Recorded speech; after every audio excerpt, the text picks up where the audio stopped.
The Select Committee to investigate the January 6th attack on the United States Capitol will be in order. Without objection, the Chair is authorized to declare the committee in recess at any point. Pursuant to House Deposition Authority Regulation 10, the Chair announces the committee's approval to release the deposition material presented during today's hearing. Good afternoon. When I think about the most basic way to explain the importance of elections in the United States, there's a phrase that always comes to mind. It may sound straightforward, but it's meaningful. We settle our differences at the ballot box. Sometimes my choice prevails, sometimes yours does, but it's that simple. We cast our votes, we count the votes. If something seems off with the results, we can challenge them in court, and then we accept the results. When you're on the losing side, that doesn't mean you have to be happy about it. And in the United States, there's plenty you can do and say so. You can protest, you can organize, you can get ready for the next election to try to make sure your side has a better chance the next time the people settle their differences at the ballot box. But you can't turn violent. You can't try to achieve your desired outcome through force or harassment or intimidation. Any real leader who sees their supporters going down that path, approaching that line, has a responsibility to say, stop. We gave it our best. We came up short. We try again next time, because we settle our differences at the ballot box. On December 14, 2020, the presidential election was officially over. The Electoral College had cast its vote. Joe Biden was the president-elect of the United States. By that point, many of Donald Trump's supporters were already convinced that the election had been stolen, because that's what Donald Trump had been telling them. So what Donald Trump was required to do in that moment, what would have been required of any American leader, was to say, we did our best and we came up short. He went the opposite way. He seized on the anger he had already stoked among his most loyal supporters, and as they approached the line, he didn't wave them off, he urged them on. Today, the committee will explain how, as a part of his last-ditch effort to overturn the election and block the transfer of power, Donald Trump summoned a mob to Washington, D.C., and ultimately spurred that mob to wage a violent attack on our democracy. Our colleagues, Ms. Murphy of Florida and Mr. Raskin of Maryland, will lay out this story. First, I'm pleased to recognize our distinguished Vice Chair, Ms. Cheney of Wyoming, for any opening comments she'd care to offer. Thank you very much, Mr. Chairman. Our committee did not conduct a hearing last week, but we did conduct an on-the-record interview of President Trump's former White House counsel, Pat Cipollone. If you have watched these hearings, you've heard us call for Mr. Cipollone to come forward to testify. He did. And Mr. Cipollone's testimony met our expectations.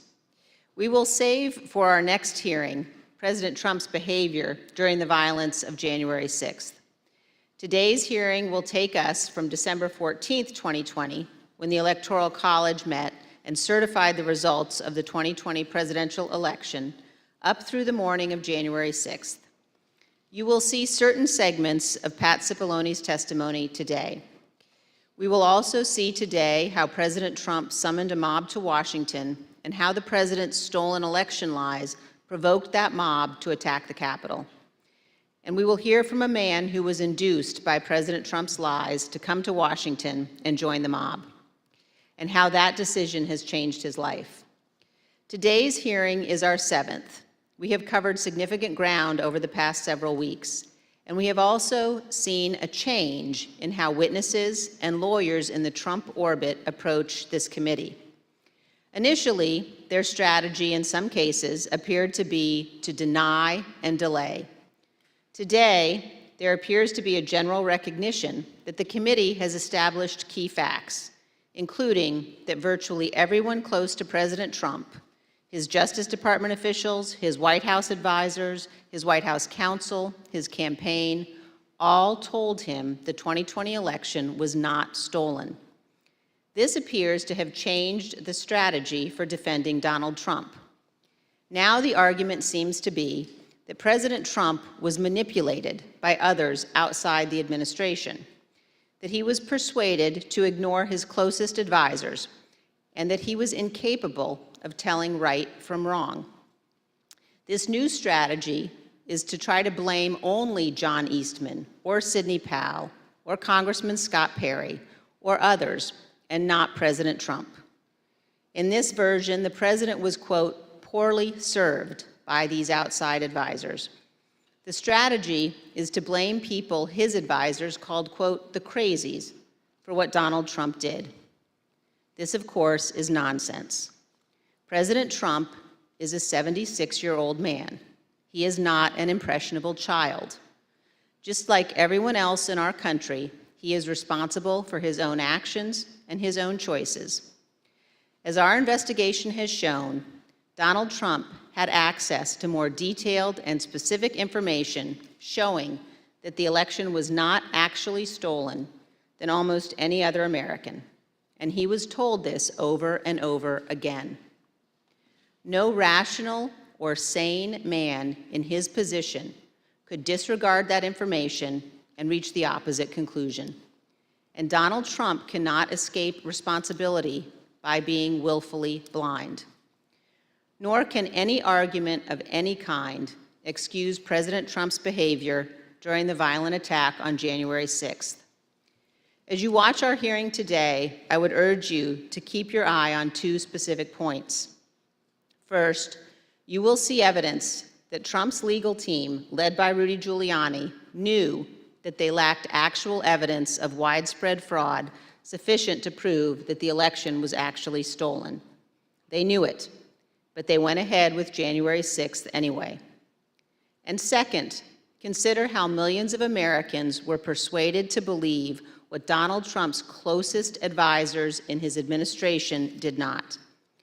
These Americans did not have access to the truth like Donald Trump did. They put their faith and their trust in Donald Trump. They wanted to believe in him. They wanted to fight for their country, and he deceived them. For millions of Americans, that may be painful to accept, but it is true. Thank you, Mr. Chairman. I yield back. Without objection, the chair recognizes the gentlewoman from Florida, Ms. Murphy, and the gentleman from Maryland, Mr. Raskin, for opening statements. Thank you, Mr. Chairman. We know beyond a shadow of a doubt that then President Donald Trump lost in a free and fair election. And yet, President Trump insisted that his loss was due to fraud in the election process, rather than to the democratic will of the voters. The president continued to make this claim despite being told again and again by the courts, by the Justice Department, by his campaign officials, and by some of his closest advisors that the evidence did not support this assertion. This was the big lie, and millions of Americans were deceived by it. Too many of our fellow citizens still believe it to this day. It's corrosive to our country and damaging to our democracy.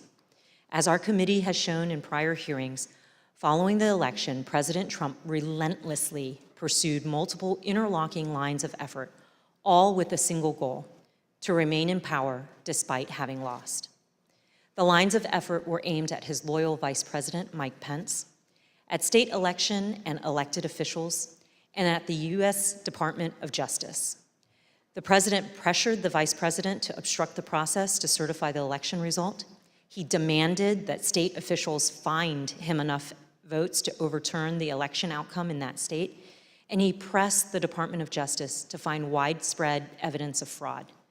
When justice officials told the president that such evidence did not exist, the president urged them to simply declare that the election was corrupt. On December 14th, the Electoral College met to officially confirm that Joe Biden would be the next president. The evidence shows that once this occurred, President Trump and those who were willing to aid and abet him turned their attention to the joint session of Congress scheduled for January 6th, at which the Vice President would preside. In their warped view, this ceremonial event was the next, and perhaps the last, inflection point that could be used to reverse the outcome of the election before Mr. Biden's inauguration. As President Trump put it, the Vice President and enough members of Congress simply needed to summon the courage to act. To help them find that courage, the President called for backup. Early in the morning of December 19th, the President sent out a tweet urging his followers to travel to Washington, D.C. for January 6th. "Be there, we'll be wild," the President wrote. As my colleague, Mr. Raskin, will describe in detail, this tweet served as a call to action, and in some cases, as a call to arms for many of President Trump's most loyal supporters. It's clear the President intended the assembled crowd on the January 6th to serve his goal. And as you've already seen, and as you will see again today, some of those who are coming had specific plans. The President's goal was to stay in power for a second term despite losing the election. The assembled crowd was one of the tools to achieve that goal. And in today's hearing, we will focus on events that took place in the final weeks leading up to January 6th, starting in mid-December. And we'll add color and context to evidence you've already heard about, and we'll also provide additional new evidence. For example, you'll hear about meetings in which the President entertained extreme measures designed to help him stay in power, like the seizure of voting machines. We will show some of the coordination that occurred between the White House and members of Congress as it relates to January 6th. And some of these members of Congress would later seek pardons. We will also examine some of the planning for the January 6th protests, placing special emphasis on one rally planner's concerns about the potential violence. And we will describe some of the President's key actions on the evening of January 5th and the morning of January 6th, including how the President edited and ad-libbed his speech that morning at the Ellipse, directed the crowd to march to the Capitol, and spoke off script in a way that further inflamed an already angry crowd. I yield to the gentleman from Maryland, Mr. Raskin. Thank you, Ms. Murphy. Mr. Chairman, Madam Vice Chair. 4 days after the electors met across the country and made Joe Biden the president-elect, Donald Trump was still trying to find a way to hang on to the presidency. On Friday, December 18th, his team of outside advisors paid him a surprise visit in the White House that would quickly become the stuff of legend. The meeting has been called unhinged, not normal, and the craziest meeting of the Trump presidency. The outside lawyers who'd been involved in dozens of failed lawsuits had lots of theories supporting the big lie, but no evidence to support it. As we will see, however, they brought to the White House a draft executive order that they had prepared for President Trump to further his ends. Specifically, they proposed the immediate mass seizure of state election machines by the U.S. military. The meeting ended after midnight with apparent rejection of that idea. In the wee hours of December 19th, dissatisfied with his options, Donald Trump decided to call for a large and wild crowd on Wednesday, January 6th, the day when Congress would meet to certify the electoral votes. Never before in American history had a president called for a crowd to come contest the counting of electoral votes by Congress, or engaged in any effort designed to influence, delay, or obstruct the joint session of Congress in doing its work required by our Constitution and the Electoral Count Act. As we'll see, Donald Trump's 1:42 a.m. tweet electrified and galvanized his supporters, especially the dangerous extremists in the Oath Keepers, the Proud Boys, and other racist and white nationalist groups spoiling for a fight against the government. 3 rings of interwoven attack were now operating towards January 6th. On the inside ring, Trump continued trying to work to overturn the election by getting Mike Pence to abandon his oath of office as vice president and assert the unilateral power to reject electoral votes. This would have been a fundamental and unprecedented breach of the Constitution that would promise Trump multiple ways of staying in office. Meanwhile, in the middle ring, members of domestic violent extremist groups created an alliance, both online and in person, to coordinate a massive effort to storm, invade, and occupy the Capitol. By placing a target on the joint session of Congress, Trump had mobilized these groups around a common goal, emboldening them, strengthening their working relationships, and helping build their numbers. Finally, in the outer ring, on January 6th, there assembled a large and angry crowd, the political force that Trump considered both the touchstone and the measure of his political power. Here were thousands of enraged Trump followers, thoroughly convinced by the big lie, who traveled from across the country to join Trump's wild rally to stop the steal. With the proper incitement by political leaders and the proper instigation from the extremists, many members of this crowd could be led to storm the Capitol, confront the vice president in Congress, and try to overturn the 2020 election result. All of these efforts would converge and explode on January the 6th.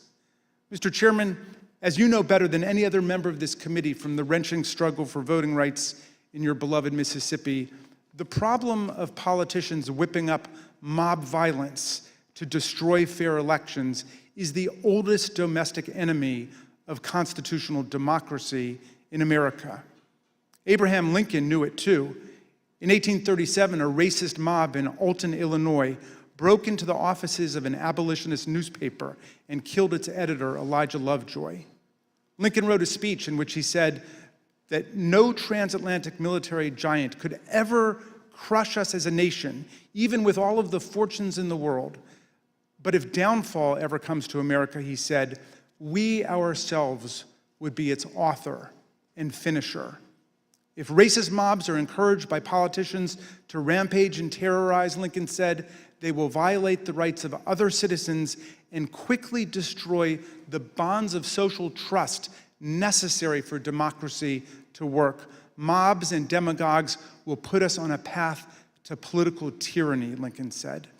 As we'll see today, this very old problem has returned with new ferocity today as a president who lost an election deployed a mob which included dangerous extremists to attack the constitutional system of election and the peaceful transfer of power. And as we'll see, the creation of the internet and social media has given today's tyrants tools of propaganda and disinformation that yesterday's despots could only have dreamed of. I yield back to the gentle lady from Florida, Ms. Murphy. Article 2 of the United States Constitution establishes the Electoral College. Each state's laws provide that electors are to be chosen by a popular vote. And on December 14th, 2020, electors met in all 50 states and the District of Columbia to cast their votes. Joseph Biden won by a margin of 306 to 232. The election was over. Mr. Biden was the president-elect.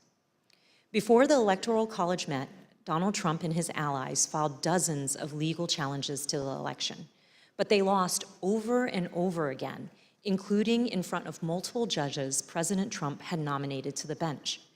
In many of these cases, the judges were highly critical of the arguments put forward, explaining that no genuine evidence of widespread fraud had been presented.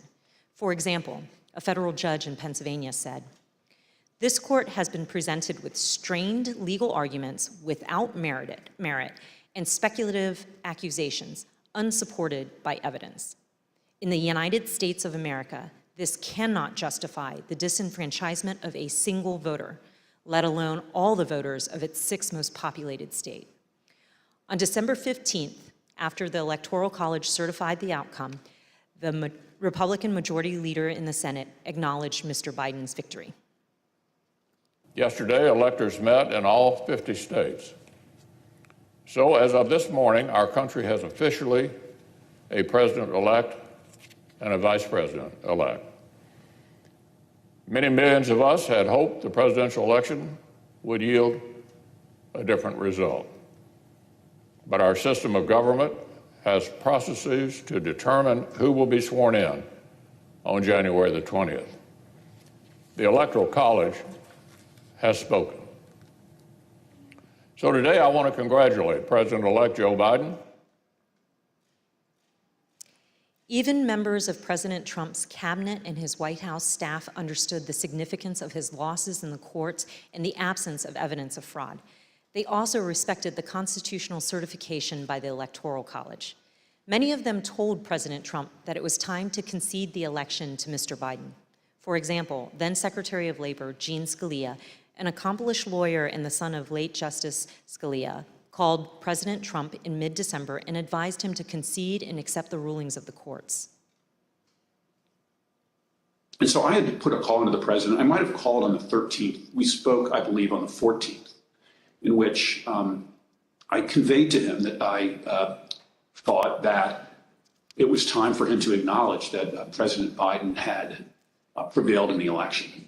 But I communicated to the president that when that legal process is exhausted and when the electors have voted, that's the point at which that outcome needs to be expected. I told him that I did believe, yes, that once those legal processes were run, if fraud had not been established that had affected the outcome of the election, then unfortunately I believed that what had to be done was concede the outcome. As you've seen in prior hearings, President Trump's Justice Department, his White House staff, and his campaign officials were repeatedly telling him that there was no evidence of fraud sufficient to change the outcome of the election. And last week, we conducted an 8-hour interview with President Trump's White House counsel, Pat Cipollone. You'll see a number of excerpts of that interview today and even more in our next hearing.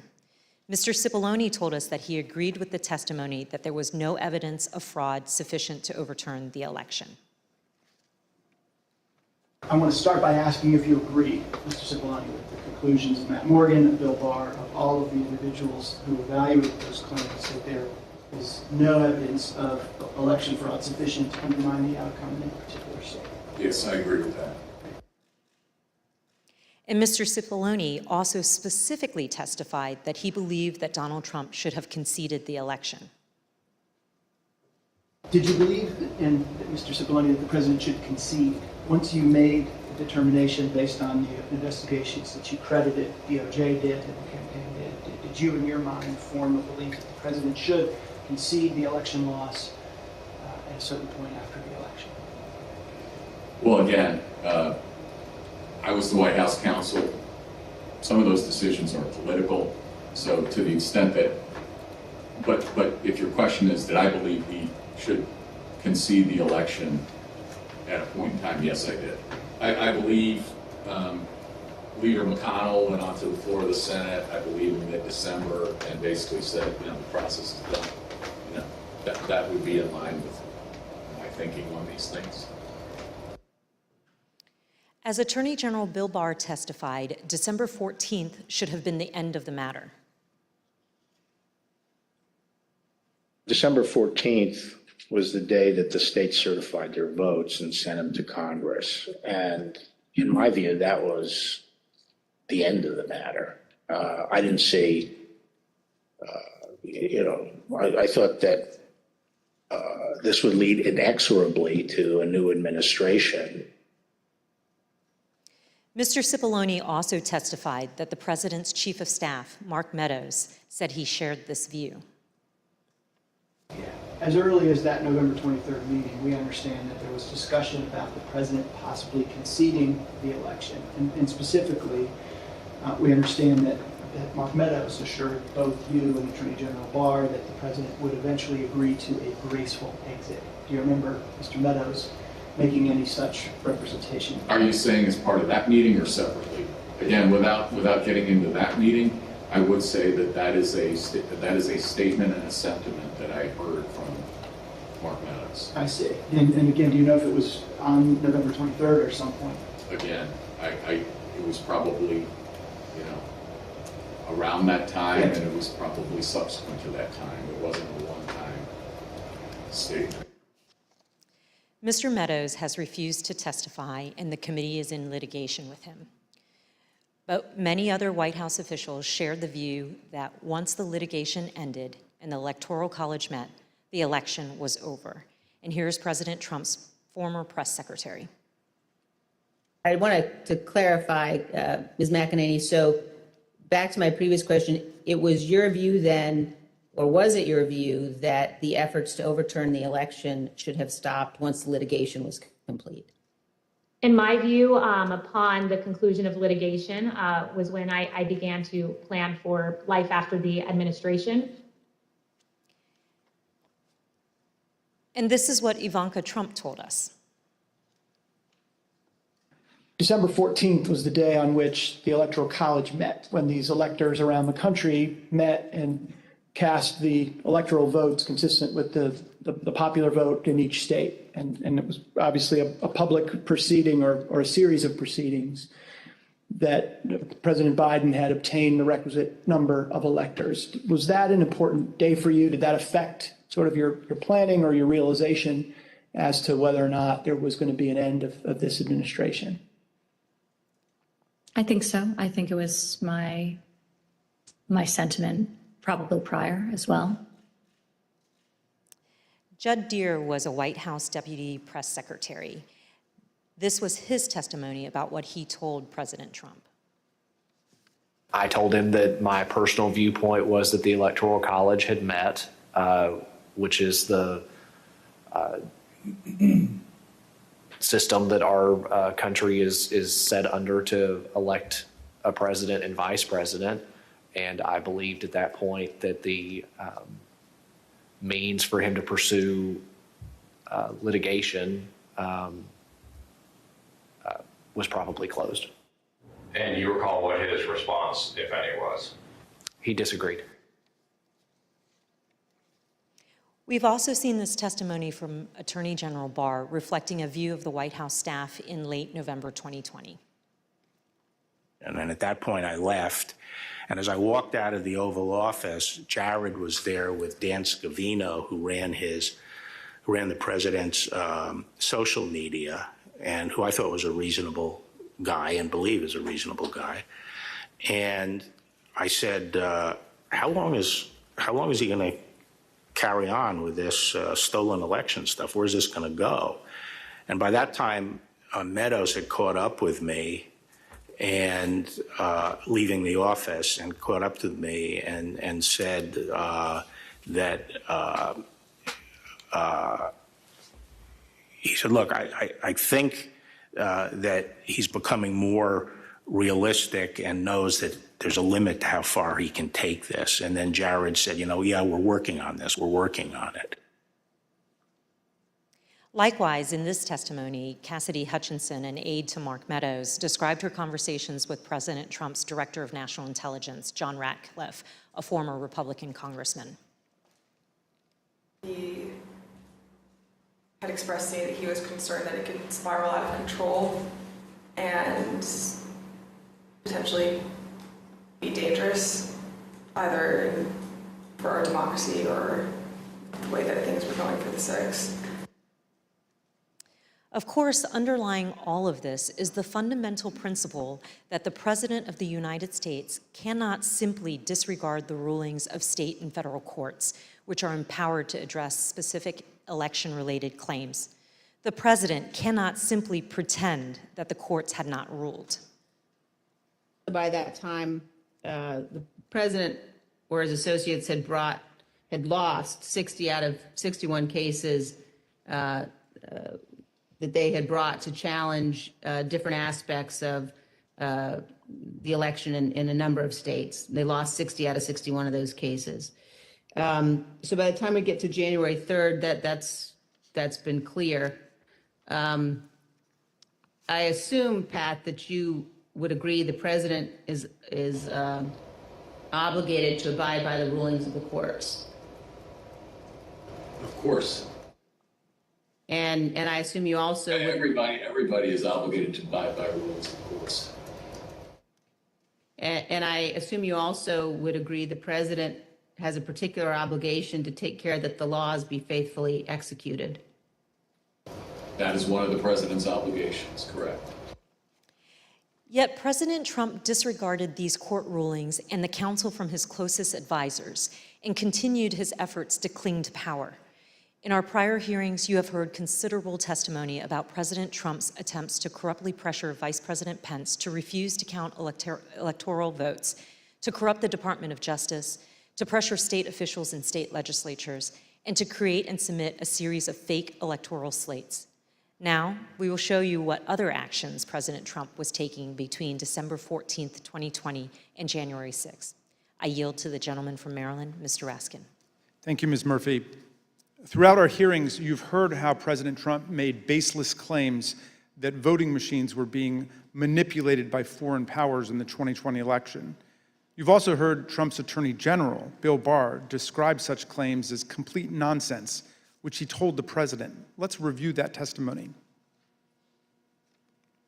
I saw absolutely zero basis for the allegations, but they were made in such a sensational way that they obviously were influencing a lot of people, members of the public, that there was this systemic corruption in the system and that their votes didn't count and that these machines controlled by somebody else were actually determining it, which was complete nonsense. And it was being laid out there. And I told them that it was crazy stuff and they were wasting their time on that. And it was doing a grave disservice to the country. We've learned that President Trump's White House counsel agreed with the Department of Justice about this. Attorney General Barr made a public announcement on December 1st, less than a month after the election, that he had seen no suspended fraud sufficient. Fair to say that by December 1st, you had reached the same conclusion? It's fair to say that I agree with Attorney General Barr's conclusion on December 1st. Yes, I did, and I supported that conclusion. However, the strong rejection of the Attorney General and the White House counsel of these claims did not stop the president from trying to press them in public. But that's not all he did. Indeed, as you'll see in this clip, the president asked Attorney General Bill Barr to have the Department of Justice seize voting machines in the states. My recollection is the president said something like, well, we could get to the bottom, some people say we could get to the bottom of this if the department seized the machines. It was a typical way of raising a point. And I said, absolutely not. There's no probable cause, and we're not going to seize any machines. And that was that. Yeah. But this wasn't the end of the matter. On the evening of December 18th, 2020, Sidney Powell, General Michael Flynn, and others entered the White House for an unplanned meeting with the president, the meeting that would last multiple hours and become hot-blooded and contentious. The executive order behind me on the screen was drafted on December the 16th, just 2 days after the Electoral College vote, by several of the president's outside advisors over a luncheon at the Trump International Hotel. As you can see here, this proposed order directs the Secretary of Defense to seize voting machines, quote, effective immediately, but it goes even further than that. Under the order, President Trump would appoint a special counsel with the power to seize machines and then charge people with crimes with all resources necessary to carry out her duties. The specific plan was to name Sidney Powell as special counsel, the Trump lawyer who had spent the post-election period making outlandish claims about Venezuelan and Chinese interference in the election, among others.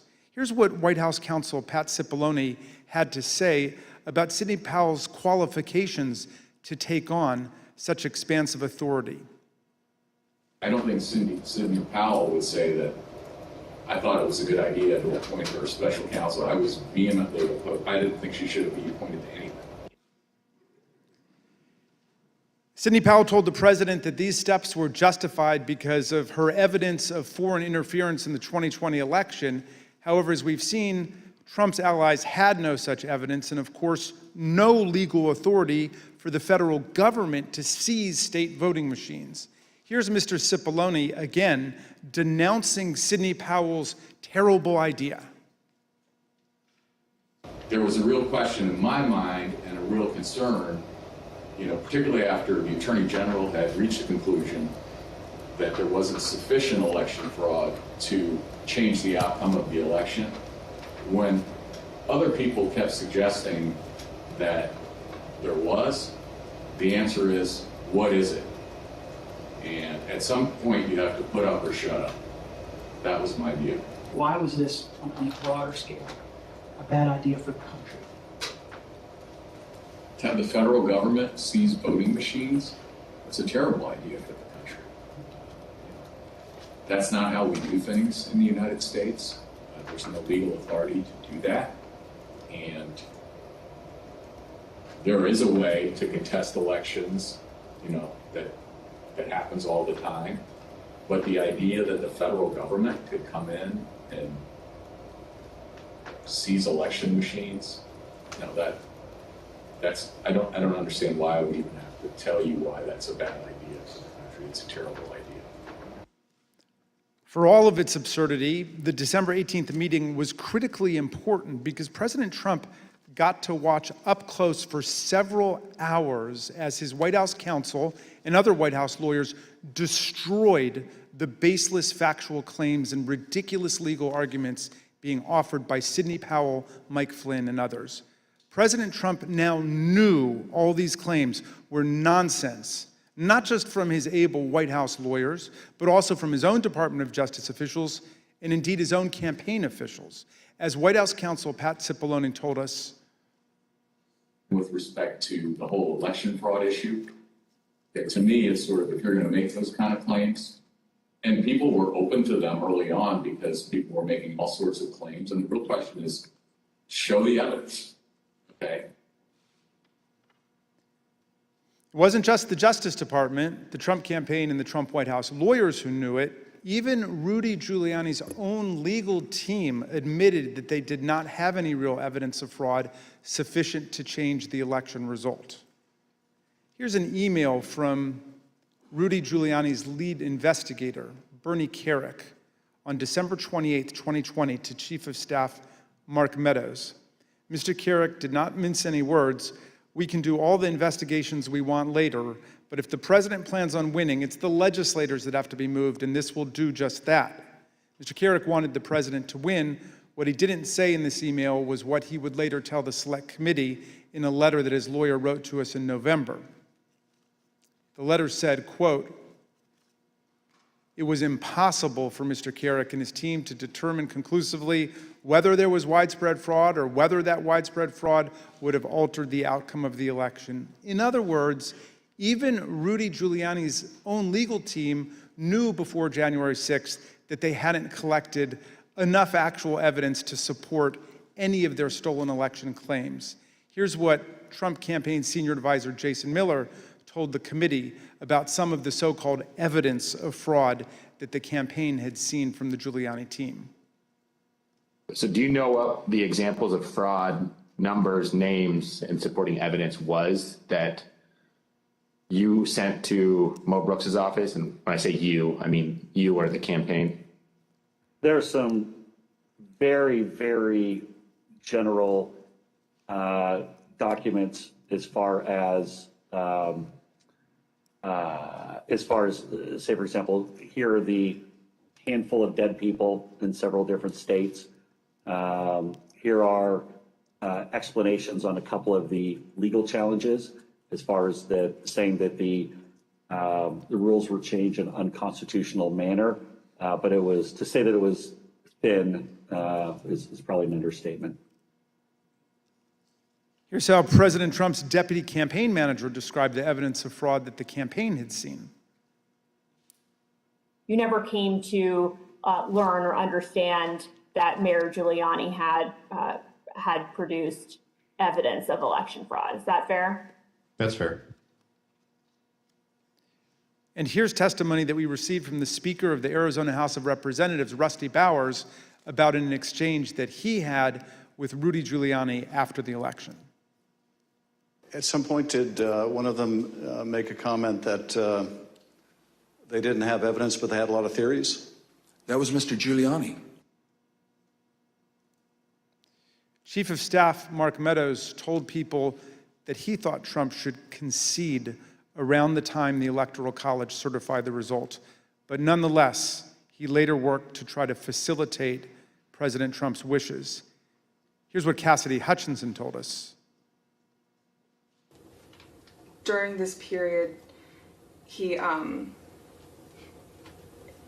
I perceived his goal with all of this to keep Trump in office. He had very seriously and deeply considered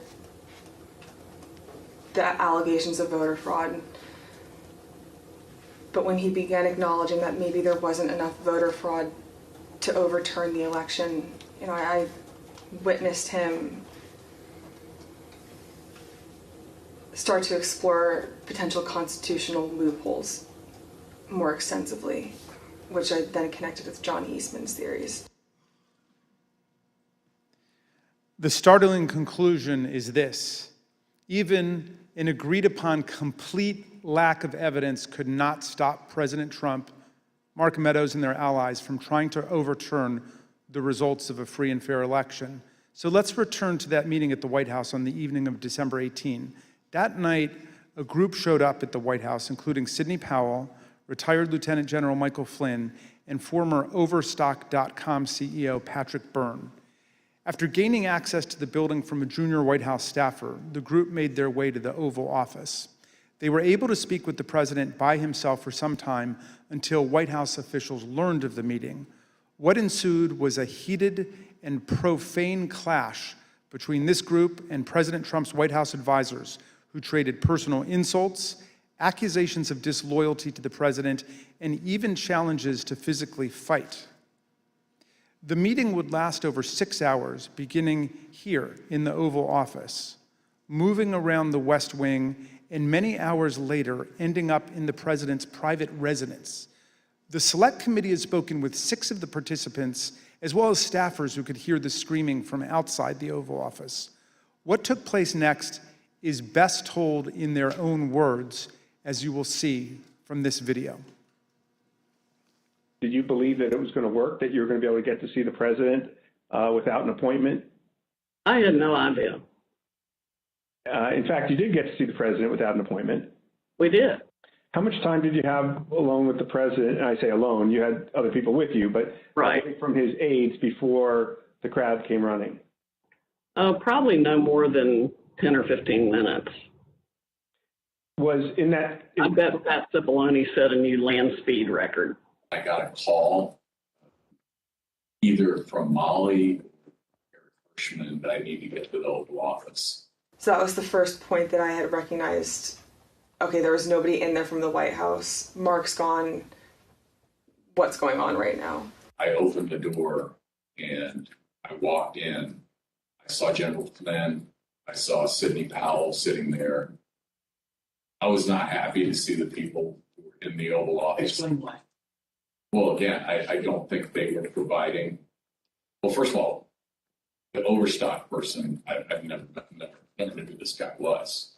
Actually, the first thing I did, I walked in, I looked at him, and I said, "Who are you?" And he told me. I don't think any of these people were providing the president with good advice, and so I didn't understand how they had gotten in. In the short period of time that you had with the president, did he seem receptive to the presentation that you were making? He was very interested in hearing particularly about the CISA finding and the terms of 13848 that apparently nobody else had bothered to inform him of. I was asking, like, you claiming the Democrats were working with Hugo Chavez, Venezuelans, and whomever else. And at one point, General Flynn took out a diagram that supposedly showed IP addresses all over the world, and who was communicating with whom via the machines, and some comment about like Nest thermostats being hooked up to the internet. So it's been reported that during this meeting, Ms. Powell talked about Dominion voting machines and made various election fraud claims that involve foreign countries such as Venezuela, Iran, and China. Is that accurate? Sure. Was the meeting tense? Oh, yeah. It was not a casual meeting. Explain. I mean, at times there were people shouting at each other, hurling insults at each other. It wasn't just sort of people sitting around on a couch, like chit-chatting. Do you recall whether he raised to Ms. Powell the fact that she and the campaign had lost all of the 60 cases that they had brought in litigation? Yes, he raised that. And what was the response? I don't remember what she said. I don't think it was a good response. Cipollone and Hirschman and whoever the other guy was showed nothing but contempt and disdain of the president. Yeah, I remember the three of them were really sort of forcefully attacking me verbally. Derek, and we were pushing back, and we were asking one simple question as a general matter. Where is the evidence? So, What response did you get when you asked Ms. Powell and her colleagues, where's the a variety of responses based on my current recollection, including, can't believe you would say something like, things like this, like, what do you mean, where's the evidence? You should know, and things like that, or, a disregard, I would say, a general disregard for the importance of actually backing up what you say with facts. And, then there was discussion of, well, we don't have it now, but we will have it or whatever.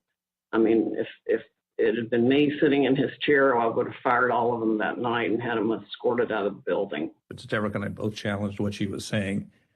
And she says, well, the judges are corrupt. And I was like, everyone? Every single case that you've done in the country you guys lost, every one of them is corrupt, even the ones we appointed? And I'm being nice. I was much more harsh to her. So one of the other things that's been reported that was said during this meeting was that President Trump told White House lawyers, Mr. Hirschman and Mr. Cipollone, that they weren't offering him any solutions, but Ms. Powell and others were. So why not try what Ms. Powell and others were proposing? Do you remember anything along those lines being said by President Trump? I do. That sounds right. I think that it got to the point where the screaming was completely out there. I mean, you got people walk in, it was late at night, it had been a long day, and what they were proposing, I thought was nuts. I'm gonna categorically describe it as, you guys are not tough enough. Or maybe I put it another way, you're a bunch of pussies. Excuse the expression, but I'm almost certain the word was used. Flynn screamed at me that I was a quitter and everything, kept on standing up and turning around and screaming at me. And then at a certain point I had it with him. So I yelled back. I had to come over, or sit your effing ass back down. The president and the White House team went upstairs to the residence, but to the public part of the residence, the big parlor where you can have meetings in the conference room. Oval? They call that the yellow oval? Yes, exactly, the yellow Oval Office. I always called it the upper. And I'm not exactly sure where the Sidney group went. I think maybe the Roosevelt room. And I stayed in the cabinet room, which is kind of cool. I really like that. All by myself. At the end of the day, we landed where we started the meeting, at least from a structural standpoint, which was Sidney Powell was fighting, Mike Flynn was fighting. They were looking for avenues that would result in President Trump remaining President Trump for a second term. The meeting finally ended after midnight. Here are text messages sent by Cassidy Hutchinson during and after the meeting. As you can see, Ms. Hutchinson reported that the meeting in the West Wing was unhinged. The meeting finally broke up after midnight during the early morning of December 19. Cassidy Hutchinson captured the moment of Mark Meadows escorting Rudy Giuliani off the White House grounds to, quote, make sure he didn't wander back into the mansion. Certain accounts of this meeting indicate that President Trump actually granted Ms. Powell's security clearance and appointed her to a somewhat ill-defined position of special counsel. he asked Pat Cipollone if he had the authority to name me special counsel, and he said yes. And then he asked him if he had the authority to give me whatever security clearance I needed, and Pat Cipollone said yes. And then the president said, okay, I'm naming her that, and I'm giving her security clearance. And then shortly before we left, and it totally blew up, was when Cipollone and/or Hirschman and whoever the other young man was said, you can name her whatever you want to name her, and no one's going to pay any attention to it. How did he respond? How did the president respond to that? Something like, you see what I deal with this all the time. Over the ensuing days, no further steps were taken to appoint Sidney Powell, but there is some ambiguity about what the president actually said and did during the meeting. Here is how Pat Cipollone described it. I don't know what her understanding of whether she had been appointed, what she had been appointed to. Okay. In my view, she hadn't been appointed to anything and ultimately wasn't appointed to anything because there had to be other steps taken. So that was my view when I left the meeting, but she may have a different view and others may have a different view and the president may have a different view. Were any steps taken, including the president himself, telling her she'd been appointed? Again, I'm not going to get into what the president said in the meeting. My recollection is you're not appointed till steps are taken to get the paperwork done. And when I left the meeting, okay, I guess what I'm trying to say is I'm not going to get into what the president said or said he wanted. Mr. Cipollone, when the matter continued to flare up over the next several days, was it your understanding that Sidney Powell was still seeking an appointment, or that she was asserting that she had been appointed by the president at the December 18 meeting? Now that you mention it, probably both. In terms of I think she may have been of the view that she had been appointed and was seeking to, get that done, and that she should be appointed. As you listen to these clips, remember that Ms. Powell, the person who President Trump tried to make special counsel, was ultimately sanctioned by a federal court and sued by Dominion Voting Systems for defamation. In her own defense to that lawsuit, Sidney Powell argued that, quote, no reasonable person would conclude that the statements were truly statements of fact. Not long after Sidney Powell, General Flynn, and Rudy Giuliani left the White House in the early hours of the morning, President Trump turned away from both his outside advisors' most outlandish and unworkable schemes and his White House counsel's advice to swallow hard and accept the reality of his loss. Instead, Donald Trump issued a tweet that would galvanize his followers, unleash a political firestorm, and change the course of our history as a country. Trump's purpose was to mobilize a crowd. And how do you mobilize a crowd in 2020? With millions of followers on Twitter, President Trump knew exactly how to do it. At 1:42 a.m. on December 19, 2020, shortly after the last participants left the unhinged meeting, Trump sent out the tweet with his explosive invitation. Trump repeated his big lie and claimed it was, quote, statistically impossible to have lost the 2020 election, before calling for a big protest in D.C. on January 6th. Be there, will be wild. Trump supporters responded immediately. Women for America First, a pro-Trump organizing group, had previously applied for a rally permit for January 22nd and 23rd in Washington, D.C., several days after Joe Biden was to be inaugurated. But in the hours after the tweet, they moved their permit to January 6th, 2 weeks before. This rescheduling created the rally where Trump would eventually speak. The next day, Ali Alexander, leader of the Stop the Steal organization and a key mobilizer of Trump supporters, registered wildprotest.com, named after Trump's tweet. WildProtest.com provided comprehensive information about numerous newly organized protest events in Washington. It included event times, places, speakers, and details on transportation to Washington, D.C. Meanwhile, other key Trump supporters, including far-right media personalities, began promoting the wild protest on January 6th. It's Saturday, December 19th. The year is 2020. And one of the most historic events in American history has just taken place. President Trump, in the early morning hours today, tweeted that he wants the American people to march on Washington, D.C. on January 6, 2021. And now Donald Trump is calling on his supporters to descend on Washington, D.C., January 6th. He is now calling on we, the people, to take action and to show our numbers. We're going to only be saved by millions of Americans moving to Washington, occupying the entire area, if necessary, storming right into the Capitol.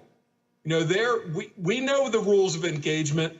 If you have enough people, you can push down any kind of a fence or a wall. This could be Trump's last stand. And it's a time when he has specifically called on his supporters to arrive in D.C. That's something that may actually be the big push Trump supporters need to say, this is it. It's now or never. You better understand something, son. You better understand something. Red wave, bitch. Red wave. This is going to be a red wedding going down January 6th. On that day, Trump says, show up for a protest. It's going to be wild. And based on what we've already seen from the previous events, I think Trump is absolutely correct. Motherfucker, you better look outside. You better look out January 6th. Kick that fucking door open. Look down the street. There's going to be 1 million plus geeked up armed Americans. The time for games is over. The time for action is now. Where were you when history called? Where were you when you and your children's destiny and future was on the line? In that clip, you heard one of Trump's supporters predict a red wedding, which is a pop culture reference to mass slaughter. But the point is that Trump's call to Washington reverberated powerfully and pervasively online. The committee has interviewed a former Twitter employee who explained the effect that Trump had on the Twitter platform. This employee was on the team responsible for platform and content moderation policies on Twitter throughout 2020 and 2021. The employee testified that Twitter considered adopting a stricter content moderation policy after President Trump told the Proud Boys to stand back and stand by from the lectern at the September 29th presidential debate. But Twitter chose not to act. Here's the former employee, whose voice has been obscured to protect their identity, discussing Trump's stand back and stand by comment and the effect it had. My concern was that the former president, for seemingly the first time, was speaking directly to extremist organizations and giving them directives. We had not seen that sort of direct communication before. And that concerned me. So just to clarify further, you were worried, and others on Twitter were worried, that the president might use your platform to speak directly to folks who might be incited to violence? Yes. I believe that Twitter relished in the knowledge that they were also the favorite and most used service of the former president, and enjoyed having that sort of power within the social media ecosystem. If President Trump were anyone else, would it have taken until January 8th, 2021 for him to be suspended? Absolutely not. If the former President Donald Trump were any other user on Twitter, he would have been permanently suspended a very long time ago. Despite these grave concerns, Trump remained on the platform completely unchecked. Then came the December 19 tweet and everything it inspired. Indeed. It felt as if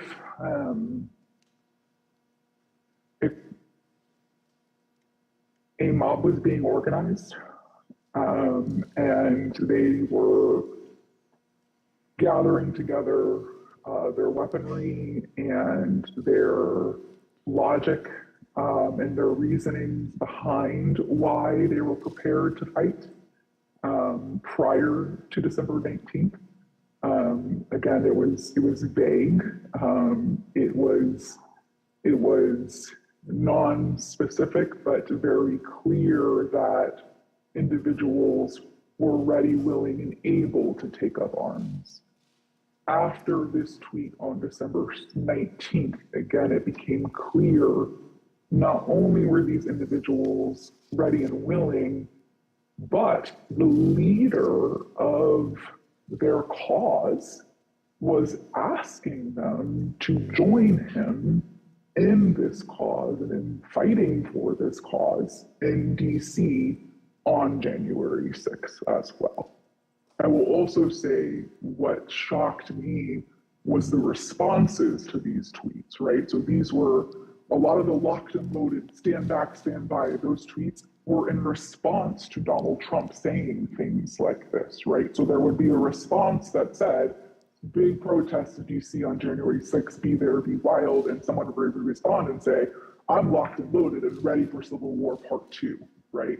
I very much believe that Donald Trump posting this tweet on December 19th was essentially staking a flag in DC on January 6th for his supporters to come and rally. And you were concerned about the potential for this gathering becoming violent? Absolutely. Indeed, many of Trump's followers took to social media to declare that they were ready to answer Trump's call. One user asked, is the 6th D-Day? Is that why Trump wants everyone there? Another asserted, Trump just told us all to come armed. Fucking A, this is happening. A third took it even further. It will be wild means we need volunteers for the firing squad. Jim Watkins, the owner of 8kun, the fringe online forum that was birthplace of the QAnon extremist movement, confirmed the importance of Trump's tweet. Why did you first decide to go to DC for January 6th? When the President of the United States announced that he was going to have a rally, then I bought a ticket and went. Watkins was at the Capitol on January 6th. Some who have since been indicted for their involvement in the attack on the Capitol also responded. One of them posted on the 19th, quote, calling all patriots, be in Washington, D.C., January the 6th. This wasn't organized by any group. DJT has invited us, and it's going to be wild. Some of the online rhetoric turned openly homicidal and white nationalist, such as, why don't we just kill them, every last Democrat, down to the last man, woman, and child? And it's time for the day of the rope. White revolution is the only solution. Others realized that police would be standing in the way of their effort to overturn the election. So one wrote, I'm ready to die for my beliefs. Are you ready to die, police? Another wrote on the Donald.win, cops don't have standing if they're laying on the ground in a pool of their own blood. The Donald.win was an openly racist and anti-Semitic forum. The Select Committee deposed that site's founder, Jody Williams. He confirmed how the president's tweet created a laser-like focus on the date of January the 6th. People have been talking about going to D.C. since the election was over. And do you recall whether or not the conversation around those dates centered on the 6th after the president's tweet? Oh, sure. Yeah. I mean, after it was announced that, he was going to be there on the 6th to talk, yes. Then anything else was kind of shut out, and it was just going to be on the 6th. Okay. And that was pretty clearly reflected in the content on the site? Yeah, sure. On that site, many shared plans and violent threats. Bring handcuffs and wait near the tunnels, wrote one user. A commenter replied, suggesting zip ties instead. One post encouraged others to come with body armor, knuckles, shields, bats, pepper spray, whatever it takes. All of those were used on the 6th. The post concluded, join your local Proud Boys chapter as well. The Donald.win featured discussions of the tunnels beneath the Capitol complex, suggestions for targeting members of Congress, and encouragement to attend this once-in-a-lifetime event. While Trump supporters grew more aggressive online, he continued to rile up his base on Twitter. He said there was overwhelming evidence that the election was the biggest scam in our nation's history. As you can see, the president continued to boost the event, tweeting about it more than a dozen times in the lead up to January the 6th. Mr. Chairman, I reserve. The chair requests that those in the hearing room remain seated until the Capitol Police have escorted members from the room. Pursuant to the order of the committee of today, the chair declares the committee in recess for a period of approximately 10 minutes.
trying to make sure our student athletes could participate in their chosen sports in a safe and healthy manner. So we were fortunate, we were able to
committee will be in order.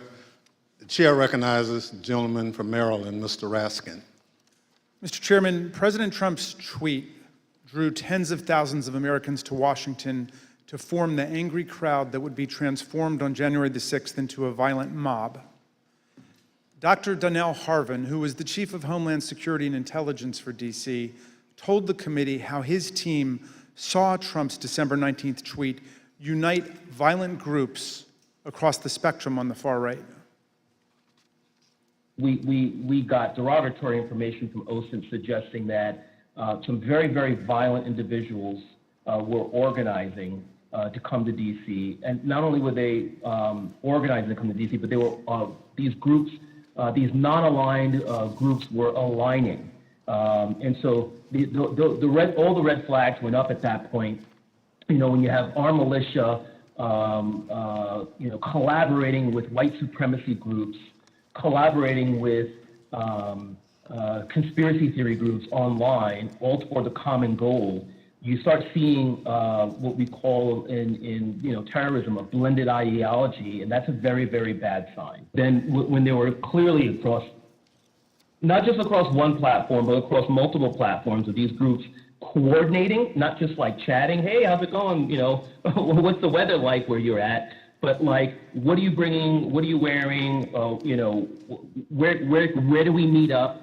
Do you have plans for the Capitol? That's operational. That's like pre-operational intelligence, right? And that is something that's clearly alarming. The Proud Boys and the Oath Keepers are two key groups that responded immediately to President Trump's call. The Proud Boys are a far-right street-fighting group that glorifies violence and white supremacy. The Oath Keepers are extremists who promote a wide range of conspiracy theories and sought to act as a private paramilitary force for Donald Trump. The Department of Justice has charged leaders of both groups with seditious conspiracy to overthrow the government of the United States on January the 6th. Trump's December 19th tweet motivated these two extremist groups, which have historically not worked together, to coordinate their activities. December 19th at 10:22 a.m., just hours after President Trump's tweet, Kelly Meggs, the head of the Florida Oath Keepers, declared an alliance among the Oath Keepers, the Proud Boys, and the Florida Three Percenters, another militia group. He wrote, "We have decided to work together and shut this shit down." Phone records obtained by the Select Committee show that later that afternoon, Mr. Meggs called Proud Boys leader Enrique Tarrio, and they spoke for several minutes. The very next day, the Proud Boys got to work. The Proud Boys launched an encrypted chat called the Ministry of Self-Defense. The committee obtained hundreds of these messages, which show strategic and tactical planning about January the 6th, including maps of Washington, D.C. that pinpoint the location of police. In the weeks leading up to the attack, leaders in both the Proud Boys and the Oath Keepers worked with Trump allies. One such ally was Lieutenant General Michael Flynn, Trump's former national security advisor and one of the participants in the unhinged meeting at the White House on December 18th. He also had connections to the Oath Keepers.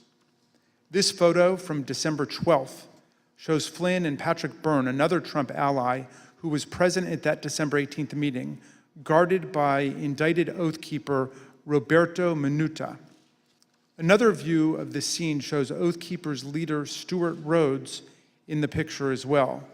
Another central figure with ties to this network of extremist groups was Roger Stone, a political consultant and longtime confidant of President Trump.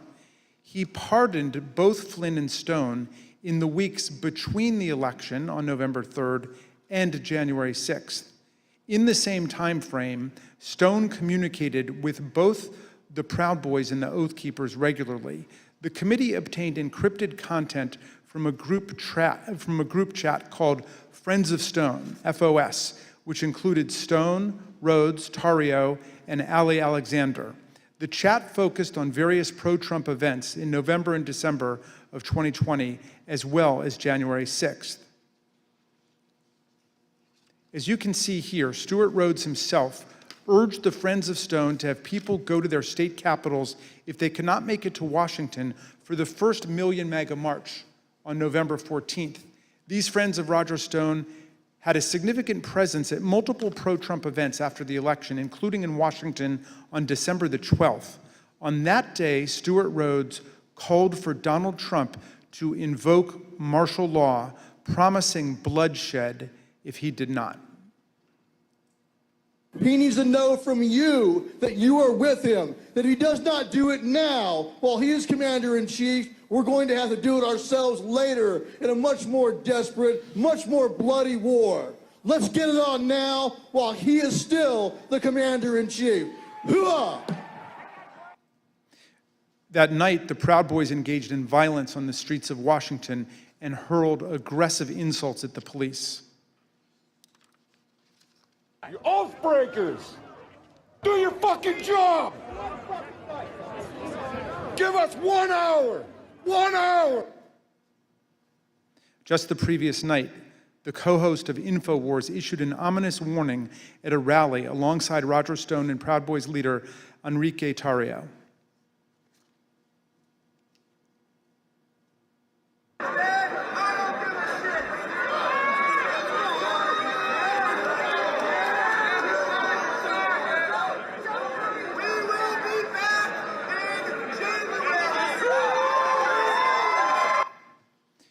Encrypted chats obtained by the Select Committee show that Kelly Meggs, the indicted leader of the Florida Oath Keepers, spoke directly with Roger Stone about security on January 5th and 6th. In fact, on January 6th, Stone was guarded by 2 Oath Keepers who have since been criminally indicted for seditious conspiracy. One of them later pleaded guilty, and according to the Department of Justice, admitted that the Oath Keepers were ready to use, quote, lethal force if necessary against anyone who tried to remove President Trump from the White House, including the National Guard. As we've seen, the Proud Boys were also part of the Friends of Stone network. Stone's ties to the Proud Boys go back many years. He's even taken their so-called fraternity creed, required for the first level of initiation to the group.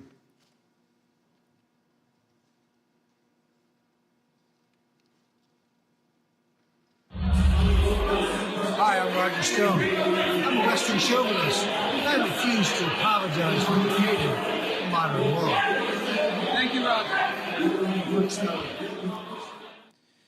Kelly Sorrell, a lawyer who assists the Oath Keepers and a volunteer lawyer for the Trump campaign, explained to the committee how Roger Stone and other figures brought extremists of different stripes and views together. You mentioned that Mr. Stone wanted to start the Stop the Steal series of rallies. Who did you consider the leader of these rallies? It sounds like, from what you just said, it was Mr. Stone, Mr. Jones, and Mr. Ali Alexander. Is that correct? Those are the ones that became like the center point for everything. We'll learn more from Ms. Murphy about these individuals and their involvement in the days leading up to the violent attack on January 6th. We'll also hear how they were allowed to speak at a rally for President Trump the night before January 6th, even though organizers had expressed serious concerns about their violent and extremist rhetoric directly to Mark Meadows. And you'll hear testimony from White House aides who were with the president as he watched the crowd from the Oval Office and will testify about how excited he was for the following day. Let me note now that our investigation continues on these critical issues. We have only shown a small fraction of what we have found. I look forward to the public release of more of our findings later, Mr. Chairman, and I now yield back. Gentleman yields back. Chair recognizes the gentlewoman from Florida, Ms. Murphy. During our most recent hearing, the committee showed some evidence of what President Trump, Chief of Staff Mark Meadows, and other White House officials knew about the potential for violence on January 6th.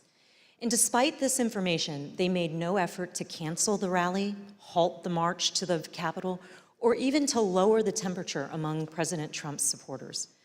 Katrina Pearson, one of the organizers of January 6th rally and a former campaign spokeswoman for President Trump, grew increasingly apprehensive after learning that multiple activists had been proposed as speakers for the January 6th rally.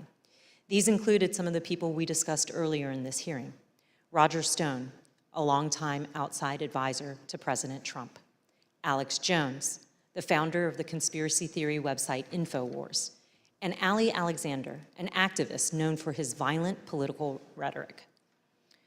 On December 30th, Ms. Pearson exchanged text messages with another key rally organizer about why people like Mr. Alexander and Mr. Jones were being suggested as speakers at the president's rally on January 6th. Ms. Pearson's explanation was POTUS, and she remarked that the president likes the crazies. The committee asked Ms. Pearson about these messages, and this is what she said. So when you said that he likes the crazies, were you talking about President Trump? Yes, I was talking about President Trump. He loved people who viciously defended him in public. But consistent in terms of the support for these people, at least with what the president likes, from what you could tell. Yes, the people that would be very, very vicious and publicly defending him. On January 2nd, Ms. Pearson's concerns about the potential rally speakers had grown serious enough that she reached out to Mr. Meadows directly. She wrote, "Good afternoon. Would you mind giving me a call regarding this January 6th event? Things have gotten crazy and I desperately need some direction, please." According to phone records obtained by the committee, Ms. Pearson received a phone call from Mr. Meadows 8 minutes later. Here is what Ms. Pearson said about that conversation. So what specifically did you tell him, though, about other events? Just that there were a bunch of entities coming in. Some were very suspect, but they're going to be on other stages, some on other days. A very, very brief overview of what was actually happening and why I raised the red flags. And when you told him that people were very suspect, did you tell him what you meant by that, or what did you convey to him about what you were the problems with these folks? I think I even texted him some of my concerns, but I did briefly go over some of the concerns that I had raised to everybody with Alex Jones or Ali Alexander and some of the rhetoric that they were doing.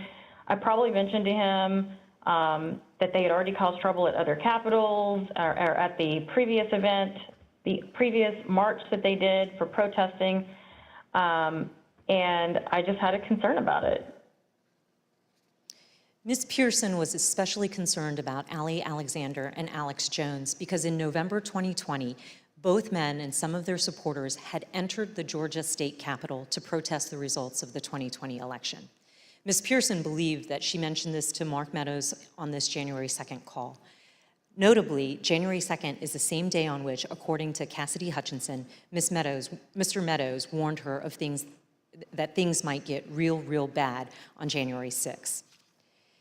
After her January 2nd call with Mr. Meadows, Katrina Pearson sent an email to fellow rally organizers. She wrote, "POTUS expectations are to have something intimate at the Ellipse and call on everyone to march to the Capitol." President's own documents suggest that the president had decided to call on his supporters to go to the Capitol on January 6th, but that he chose not to widely announce it until his speech on the Ellipse that morning. The committee has obtained this draft, undated tweet from the National Archives. It includes a stamp stating, "President has seen." The draft tweet reads, "I will be making a big speech at 10 a.m. on January 6th at the Ellipse, south of the White House. Please arrive early, massive crowds expected. March to the Capitol after. Stop the steal." Although this tweet was never sent, rally organizers were discussing and preparing for the march to the Capitol in the days leading up to January 6th. This is a January 4th text message from a rally organizer to Mike Lindell, the MyPillow CEO. The organizer says, "This stays between us. We're having a second stage at the Supreme Court again after the Ellipse. POTUS is going to have us march there / the Capitol. It cannot get out about the second stage because people will try and set up another and sabotage it. It can also not get out about the march because I will be in trouble with the National Park Service and all the agencies. But POTUS is going to just call for it, quote, unexpectedly." The end of the message indicates that the president's plan to have his followers march to the Capitol was not being broadly discussed. And then on the morning of January 5th, Ali Alexander, whose firebrand style concerned Katrina Pearson, sent a similar text to a conservative journalist. Mr. Alexander said, "Tomorrow, ellipse then U.S. Capitol. Trump is supposed to order us to the Capitol at the end of his speech, but we will see." President Trump did follow through on his plan, using his January 6th speech to tell his supporters to march to the Capitol on January 6th. The evidence confirms that this was not a spontaneous call to action, but rather was a deliberate strategy decided upon in advance by the president. Another part of the president's strategy involves certain members of Congress who amplified his unsupported assertions that the election had been stolen. In the weeks after the election, the White House coordinated closely with President Trump's allies in Congress to disseminate his false claims and to encourage members of the public to fight the outcome on January 6. We know that the president met with various members to discuss January 6 well before the joint session. The president's private schedule for December 21st, 2020 shows a private meeting with Republican members of Congress. We know that Vice President Pence, Chief of Staff Mark Meadows, and Rudy Giuliani also attended that meeting. We obtained an email that was sent from Congressman Mo Brooks of Alabama to Mark Meadows setting up that meeting. The subject line is White House meeting December 21st regarding January 6th. In his email, Congressman Brooks explained that he had not asked anyone to join him in the, quote, January 6th effort, because in his view, quote, only citizens can exert the necessary influence on senators and congressmen to join this fight against massive voter fraud and election theft. At this point, you may also recall testimony given in our earlier hearing by Acting Attorney General Richard Donahue, who said that the president asked the Department of Justice to, quote, just say that the election was corrupt and leave the rest to me and the Republican congressman. According to White House visitor logs obtained by the committee, members of Congress present at the White House on December 21st included Congressman Brian Babin, Andy Biggs, Matt Gaetz, Louis Gohmert, Paul Gosar, Andy Harris, Jody Heiss, Jim Jordan, and Scott Perry. Then Congresswoman-elect Marjorie Taylor Greene was also there. We heard testimony in an early hearing that a pardon was ultimately requested by Congressman Mo Brooks and other members of Congress who attended this meeting. We've asked witnesses what happened during the December 21st meeting, and we've learned that part of the discussion centered on the role of the vice president during the counting of the electoral votes. These members of Congress were discussing what would later be known as the Eastman theory, which was being pushed by attorney John Eastman. In one of our earlier hearings, you heard in great detail that President Trump was trying to convince Vice President Pence to do something illegal. His White House counsel confirmed all of that in testimony last week. Your view, Mr. Cipollone, upon those discussions with Mr. Philbin, with Greg Jacob, what was your assessment as to what the Vice President could or could not do at the joint session? What was my assessment about what he could or couldn't do? Yes, your view of the issue. My view was that the vice president didn't have the legal authority to do anything except what he did. They both told us, Mr. Philbin and Mr. Jacob, that they looked very closely at the Eastman memos, the Eastman theory, and thought that it had no basis, that it was not a strategy that the president should pursue. It sounds like that's consistent with your impression as well. My impression would have been informed certainly by them. Campaign senior advisor Jason Miller told us that Mr. Cipollone thought John Eastman's theories were nutty, something Mr. Cipollone wouldn't refute. We received testimony from various people about this. One was Jason Miller, who was a campaign, said that the way it was communicated to me was that Pat Cipollone thought the idea was nutty, and at one point confronted Eastman basically with the same sentiment. I don't have any reason to contradict what he said. On January 4th, John Eastman went to the White House to meet with the president and vice president. Mr. Cipollone tried to participate in this meeting, but he was apparently turned away. You didn't go to the meeting in the Oval Office where Eastman met with the president and with the vice president. Do you remember why you didn't personally attend? I did walk to that meeting, and I did go into the Oval Office with the idea of attending that meeting, and then I ultimately did not attend that meeting. Why not? The reasons for that are privilege. Okay. Were you asked to not attend the meeting, or did you make a personal decision not to attend the meeting? Again, without getting into privilege. Recall that Greg Jacob, the vice president's counsel, stated that Mr. Eastman acknowledged he would lose 9-0 if his legal theory were challenged in the Supreme Court. Mr. Cipollini had reviewed Mr. Eastman's legal theory and expressed his view repeatedly that the vice president was right. He even offered to take the blame for the vice president's position. I thought that the vice president did not have the authority to do what was being suggested under a proper reading of the law. I conveyed that. Okay. I think I actually told somebody, in the vice president's, just blame me. This is, I'm not a politician. I don't, but I just said, I'm a lawyer. This is my legal opinion. But let me tell you this. Can I say a word about the vice president? Please. I think the vice president did the right thing. I think he did the courageous thing. I have a great deal of respect for Vice President Pence. I worked with him very closely. I think he understood my opinion. I think he understood my opinion afterwards as well. I think he did a great service to this country. And I think I suggested to somebody that he should be given the Presidential Medal of Freedom for his actions.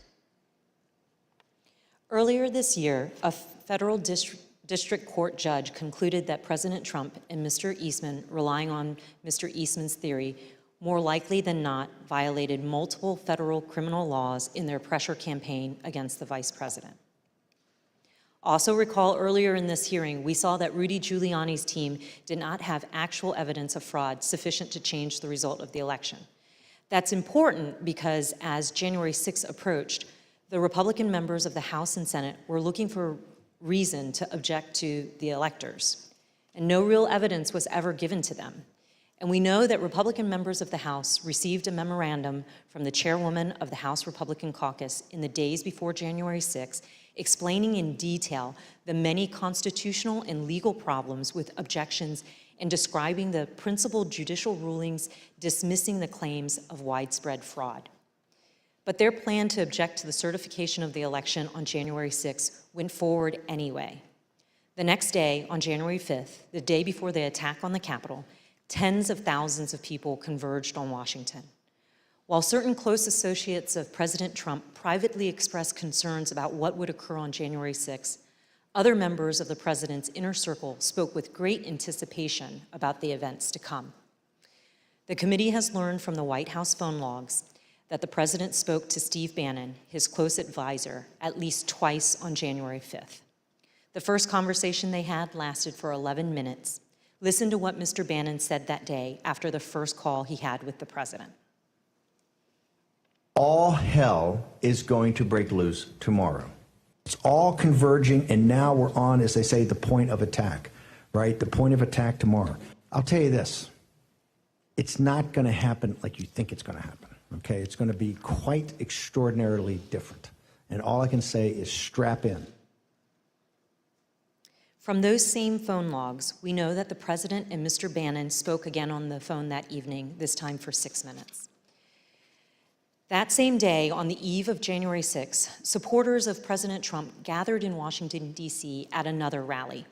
This rally was held at Freedom Plaza, which is located near the White House, and featured some of the speakers who Katrina Pearson and others deemed too extreme to share the stage with the president the next morning. And as this rally was underway, the president asked members of his staff to come to the Oval Office. Let's hear from the White House aides who were in the Oval Office that night. I was in the office, in the Oval Office, and he had asked me to open the door so that he could hear. I guess there was a concert or a rap or something going on. Did he say anything other than just open the door? He made a comment. I don't remember specifically what he said, but there's a lot of energy. When we walked in, the staff was kind of standing up and assembled along the wall. and the president was at the desk, and Dan Scavino was on the couch, and the president was dictating a tweet that he wanted Scavino to send out. Then the president started talking about the rally the next day. He had the door of the Oval open to the Rose Garden because you could hear the crowd already assembled outside on the ellipse, and they were playing music, and it was so loud that you could feel it shaking in the Oval. He was in a very good mood, and I say that because he had not been in a good mood for weeks leading up to that, and then it seemed like he was in a fantastic mood that evening. He asked if members of Congress would be with him tomorrow. And what did you understand by meaning voting in his favor as opposed to physically with him or anything like that? Yeah, I took that to mean not voting to certify the election. Then he did look to the staff and ask for ideas of how, if I recall, he said that we could make the rhinos do the right thing, is the way he phrased it. And no one spoke up initially because I think everyone was trying to process what that he meant by that. The president was making notes then, talking then about we should go up to the Capitol. What's the best route to go to the Capitol? I said he should focus on policy accomplishments. I didn't mention it. What was his response? He acknowledged that and said we've had a lot, something along those lines, but then he fairly quickly moved to how fired up the crowd was going to be. And what did he say about it? Just that they were fired up, they were angry, they feel like the election has been stolen, that the election was rigged. Did he give any indication of how he knew that the crowd was fired up or angry? He continued to reference being able to hear them outside. Through the open door of the Oval Office, the president could hear the sound of the crowd and the music at the rally at the Freedom Plaza. And these are some of the things that they were saying there at the plaza, just blocks from where the president sat that evening, excited for the next day. This is nothing less than an epic struggle for the future of this country between dark and light, between the godly and the godless, between good and evil. And we will win this fight, or America would step off into 1,000 years of darkness.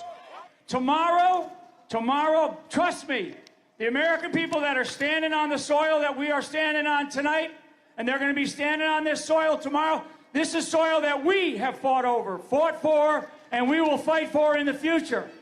The members of Congress, the members of the House of Representatives, the members of the United States Senate, those of you who are feeling weak tonight, those of you that don't have the moral fiber in your body, get some tonight, because tomorrow we the people are going to be here, and we want you to know that we will not stand for a lie. We will not stand for a lie. I want them to know that 1776 is always an option.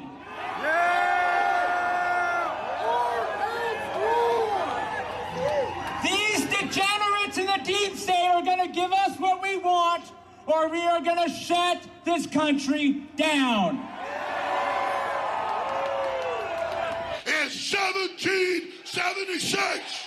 1776! 1776!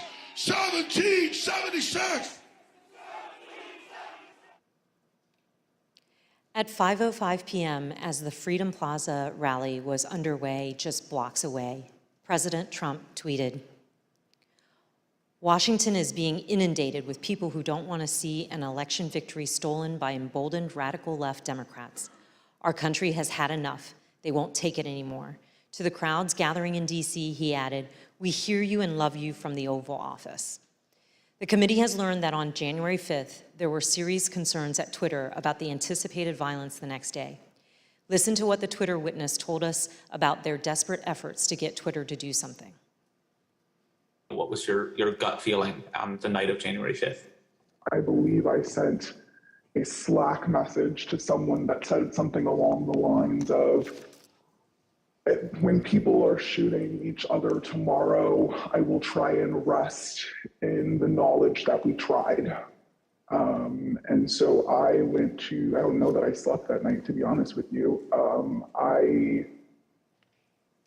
I was on pins and needles because, again, for months I had been begging and anticipating and attempting to raise the reality that if we made no intervention into what I saw occurring, people were going to die.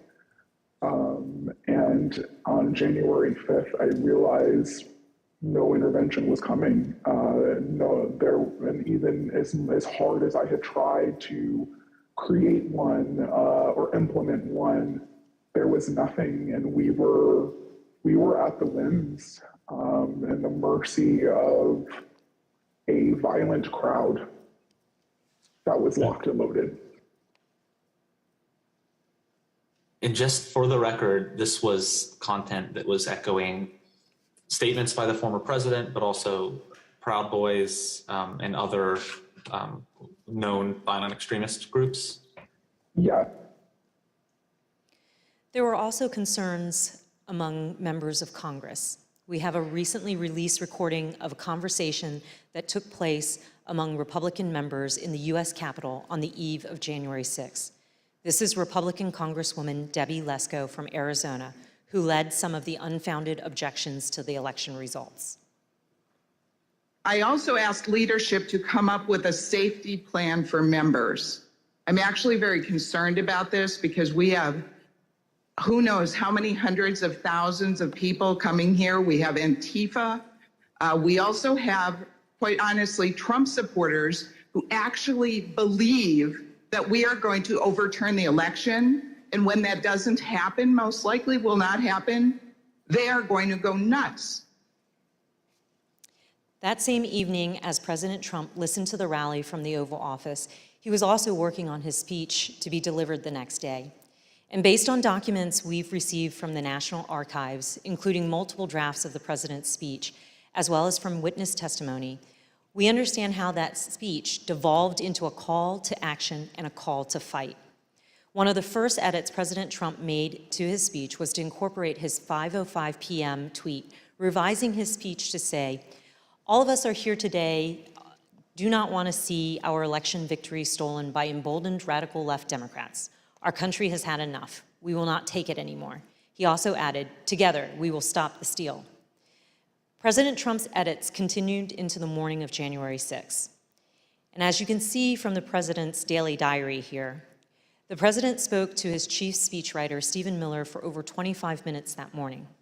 Following his call with Mr. Miller, President Trump inserted for the first time a line in his speech that said, quote, "And we will see whether Mike Pence enters history as a truly great and courageous leader. All he has to do is refer the illegally submitted electoral votes back to the states that were given false and fraudulent information where they want to recertify." No prior version of this speech had referenced Vice President Pence or his role during the joint session on January 6th. These last-minute edits by President Trump to his speech were part of the president's pressure campaign against his own vice president. But not everyone wanted these lines regarding the vice president included in the president's speech, including White House lawyer Eric Hirschman. Did you ever speak to anybody in the White House at the time about this disagreement between the president and the vice president, other than the president, based on the objection from your counsel?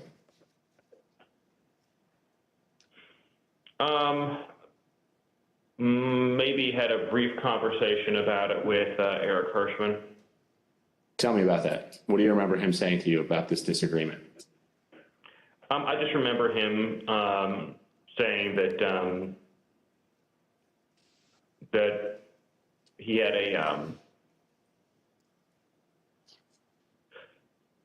I don't want to get this wrong, sort of something to the effect of thinking that it would be counterproductive, I think he thought, to discuss the matter publicly. So it came up in the context of editing the president's speech on January the 6th? I just came up with the conversation where Eric knew it was in the speech, and so he had a sidebar with me about it. And so the speechwriters took that advice and removed the lines about Vice President Pence. And later that morning at 11:20 a.m., President Trump had a phone call with the vice president. And as the committee detailed in an earlier hearing, that phone call was, by all accounts, tense and heated. During this call, the vice president told the president that he would not attempt to change the outcome of the election. In response, the president called the vice president of the United States a wimp and other derogatory words. As you can see in this email, after Vice President Pence told President Trump that he would not unilaterally deliver him a second term in office, the speechwriters were directed to reinsert the Mike Pence lines. Here is how one of the speechwriters described President Trump's last-minute change to the speech. And as I recall, there was a very tough sentence about the vice president that was added.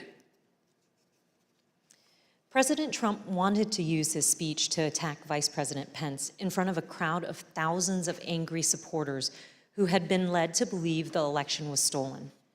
When President Trump arrived at the Ellipse to deliver his speech, he was still worked up from his call with Vice President Pence. And although Ivanka Trump would not say so, her chief of staff gave the committee some insight into the president's frustration. It's been reported that you ultimately decided to attend the rally because you hoped that you would calm the president and keep the event on an even keel. Is that accurate? No, I don't know who said that or where that came from. What did she share with you about why it was concerning that her father was upset or agitated after that call with Vice President Pence in relation to the Ellipse rally? Why did that matter? Why did he have to be calmed down, I should say?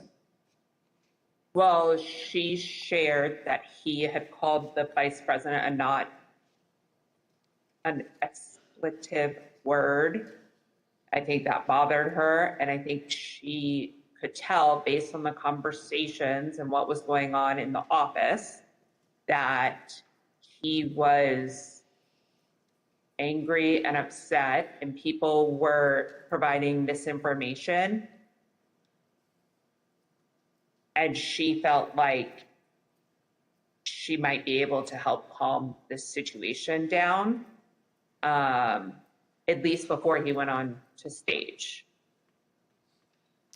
The president did go on stage, and then he gave the speech that he wanted to give. It included the formal changes he had requested the night before and in that morning, but also many important last-minute ad-lib changes. A single scripted reference in the speech to Mike Pence became 8. A single scripted reference to rallygoers marching to the Capitol became 4, with President Trump ad-libbing that he would be joining the protesters at the Capitol. Added throughout his speech were references to fighting and the need for people to have courage and to be strong. The word peacefully was in the staff-written script and used only once. Here are some of these ad-lib changes that the president made to his speech. Because you'll never take back our country with weakness. You have to show strength and you have to be strong. So I hope Mike has the courage to do what he has to do. And I hope he doesn't listen to the rhinos and the stupid people that he's listening to. We fight like hell. And if you don't fight like hell, you're not going to have a country anymore. But we're going to try and give our Republicans, the weak ones, because the strong ones don't need any of our help, we're going to try and give them the kind of pride and boldness that they need to take back our country. So let's walk down Pennsylvania Avenue. White House counsel Pat Cipollone and his deputy did not attend the speech, and they were concerned that the statements in the speech about the election were false. In fact, The message that President Trump delivered that day was built on a foundation of lies. He lied to his supporters that the election was stolen. He stoked their anger. He called for them to fight for him. He directed them to the U.S. Capitol. He told them he would join them, and his supporters believed him, and many headed towards the Capitol. As a result, people died. People were injured. Many of his supporters' lives will never be the same. President Trump's former campaign manager, Brad Parscale, recognized the impact of the speech immediately. And this is what he said on January 6 in excerpts from text messages to Katrina Pearson.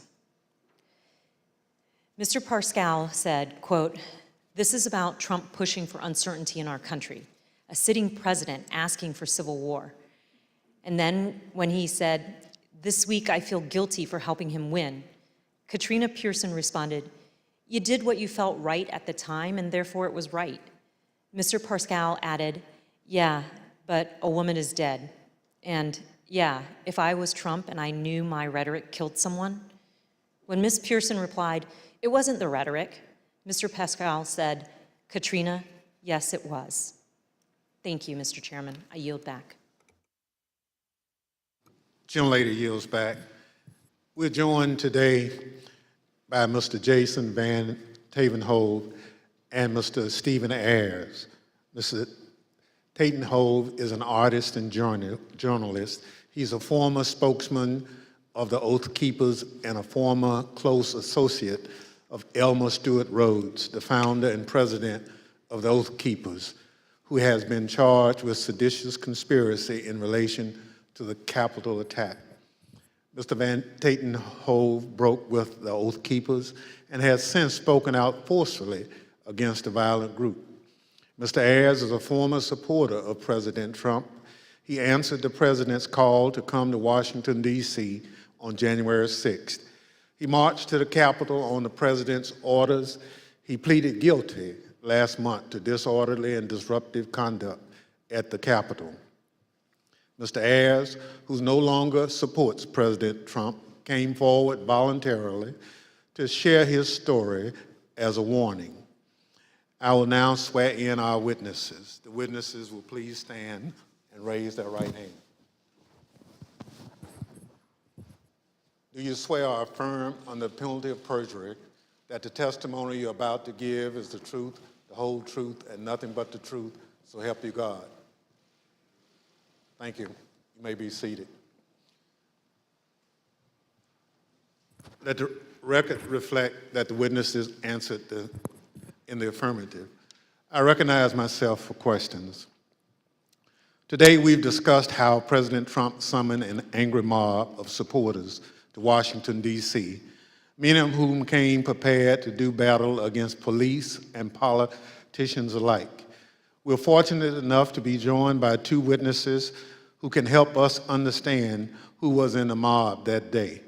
Both hardcore violent extremists like the Oath Keepers and Proud Boys and average Trump supporters swept up in the fervor of the day. Mr. Van Tatenhove, can you help us understand who the Oath Keepers are? I can, thank you. My time with the Oath Keepers began back at Bundy Ranch with that first standoff when I went to cover them as an independent journalist. I then subsequently covered two more standoffs, the Sugar Pine Mine standoff and the White Hope Mine standoff. It was at that time that I was offered a job as national media director and an associate editor for the webpage. So I spent a few years with the Oath Keepers, and I can tell you that they may not like to call themselves a militia, but they are. They're a violent militia, and they are largely Stewart Rhodes. And I think, rather than try to use words, I think the best illustration for what the Oath Keepers are happened January 6th, when we saw that stacked military formation going up the stairs of our Capitol. I saw radicalization that started with my beginning of my time with them and continued over a period of time as the member base and who it was that Stewart Rhodes was courting drifted further and further right into the alt-right world, into white nationalists, and even straight up racists. And it came to a point where I could no longer continue to work for them. But the Oath Keepers are a dangerous militia that is in large part fed by the ego and drive of Stewart Rhodes, who at times seemed to see himself as this paramilitary leader. I think that drove a lot of it. So, in my opinion, the Oath Keepers are a very dangerous organization. Well, thank you very much. You talked a little bit about that danger. So, what is the Oath Keepers' vision for America, and why should Americans be concerned about it? I think we saw a glimpse of what the vision of the Oath Keepers is on January 6th. It doesn't necessarily include the rule of law. It doesn't necessarily include, it includes violence. It includes trying to get their way through lies, through deceit, through intimidation, and through the perpetration of violence. The swaying of people who may not know better through lies and rhetoric and propaganda that can get swept up in these moments. And I'll admit I was swept up at one point as well too. But I don't know if that answers the question. Well, it does, and you talk about being swept up. So at what point did you break with the Oath Keepers? There came a point, there were many red flags, and I probably should have broke with them much earlier than I did. But the straw that broke the camel's back really came when I walked into a grocery store. We were living up in the very remote town of Eureka, Montana, and there was a group of core members of the group of the Oath Keepers and some associates, and they were having a conversation at that public area where they were talking about how the Holocaust was not real. And that was, for me, something I just could not abide. And, you know, we were not wealthy people at all. We were barely surviving, and it didn't matter. I went home to my wife and my kids, and I told them that I've got to walk away at this point. I don't know how we're going to survive or where we're going to go or what we're going to do, but I just can no longer continue, and put in my resignation. Thank you very much. Mr. Ayers, there were many people in the crowd that day, January 6th, including you, who were not part of an extremist group. I'd like to start by having you tell the American people a little bit about yourself. Can you tell us about your life before January 6th? Yeah, basically nothing but a family man and a working man. Worked at the company, a cabinet company up in Northeast Ohio for going on 20 years. You know, family's my life. I was a supervisor there, so that took up a lot of my other, a lot of my free time. Other than that, with my family, camping, playing basketball, playing games with my son.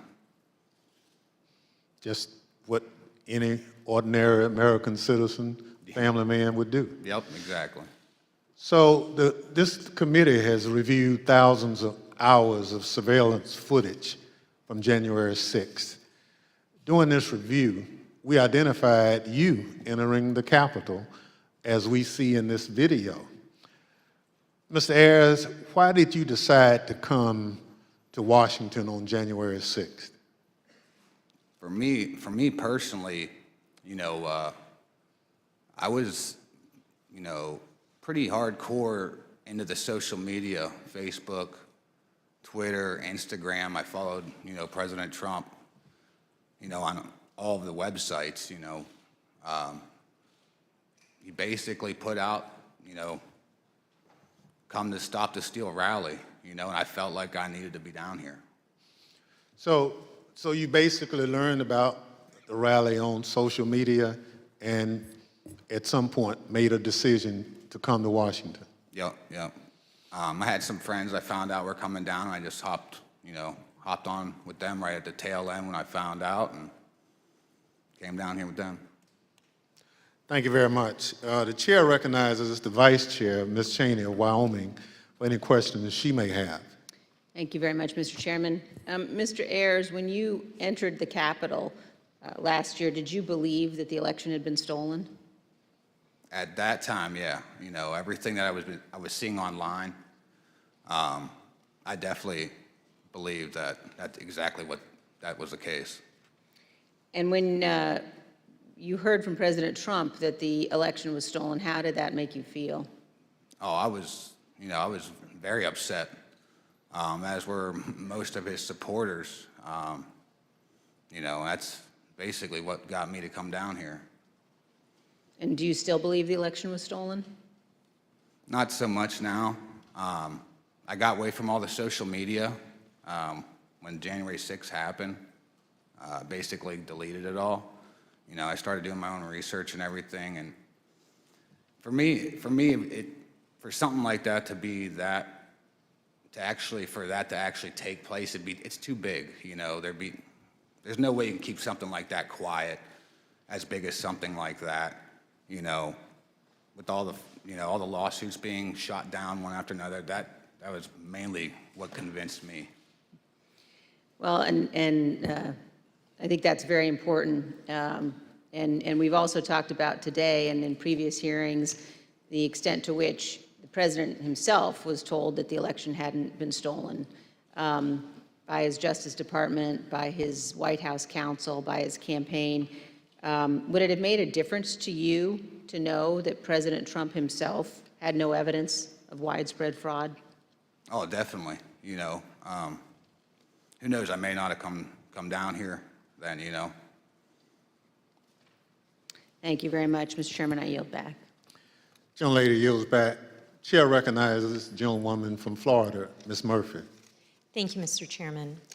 Earlier today, we showed how Donald Trump's December 19th tweet summoned both extremist groups as well as rank-and-file supporters of President Trump to come to Washington, D.C., average Americans.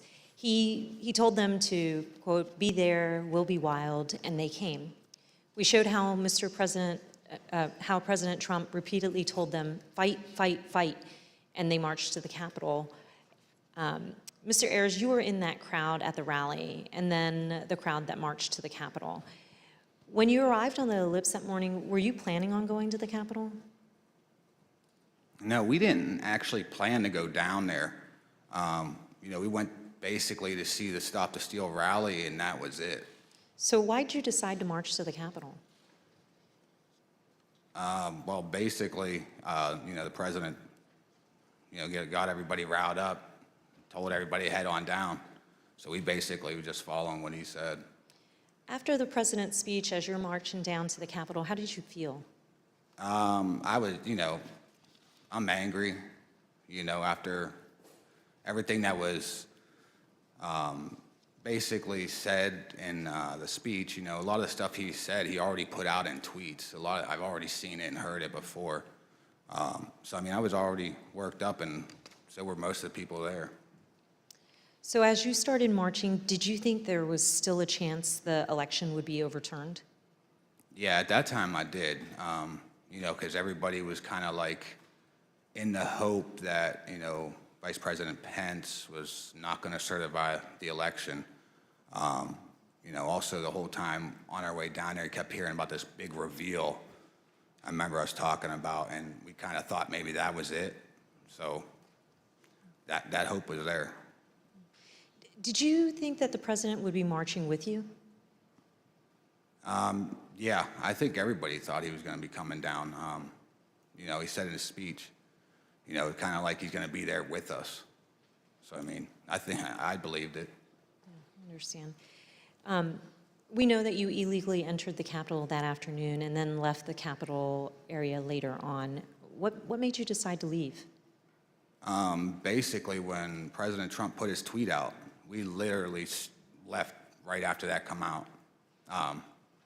You know, to me, if he would have done that earlier in the day, 1:30, you know, we wouldn't be in this, maybe we wouldn't be in this bad of a situation or something. Thank you. Mr. Chairman, I yield back. Chair recognizes the gentleman from Maryland, Mr. Raskin. Thank you, Mr. Chairman. Mr. Van Tatenhoff, in the run-up to January 6th, Stuart Rhodes publicly implored President Trump to invoke the Insurrection Act, the 1807 law that allows the president to call up militias to put down a rebellion against the United States. And I want to get your thoughts about this in the context of your prior relationship with Stuart Rhodes. I understand that you had conversations with Rhodes about the Insurrection Act. Why was he so fixated on that, and what did he think it would enable the Oath Keepers to do? Well, I think it gave him a sense of legitimacy, that it was a path forward to move forward with his goals and agendas. I think we need to quit mincing words and just talk about truths. And what it was going to be was an armed revolution. I mean, people died that day. Law enforcement officers died this day. There was a gallows set up in front of the Capitol. This could have been the spark that started a new civil war, and no one would have won there. That would have been good for no one. He was always looking for ways to legitimize what he was doing, whether by wrapping it in the trappings of it's not a militia, it's a community preparedness team. We're not a militia, we're an educational outreach group. It's a veteran support group. But again, we've got to stop with this dishonesty and the mincing of words and just call things for what they are. You know, he's a militia leader. He had these grand visions of being a paramilitary leader, and the Insurrection Act would have given him a path forward with that. You know, the fact that the president was communicating, whether directly or indirectly, messaging, you know, kind of that gave him the nod. And all I can do is thank the gods that things did not go any worse that day. What did the Oath Keepers see in President Trump?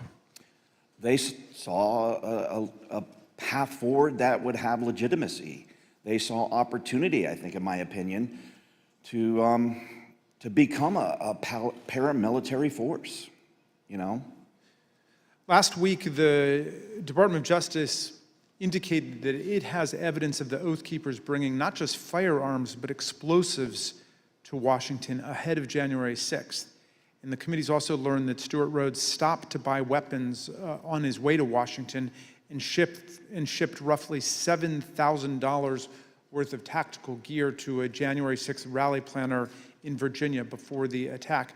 Did you ever hear Rhodes discuss committing violence against elected political leaders?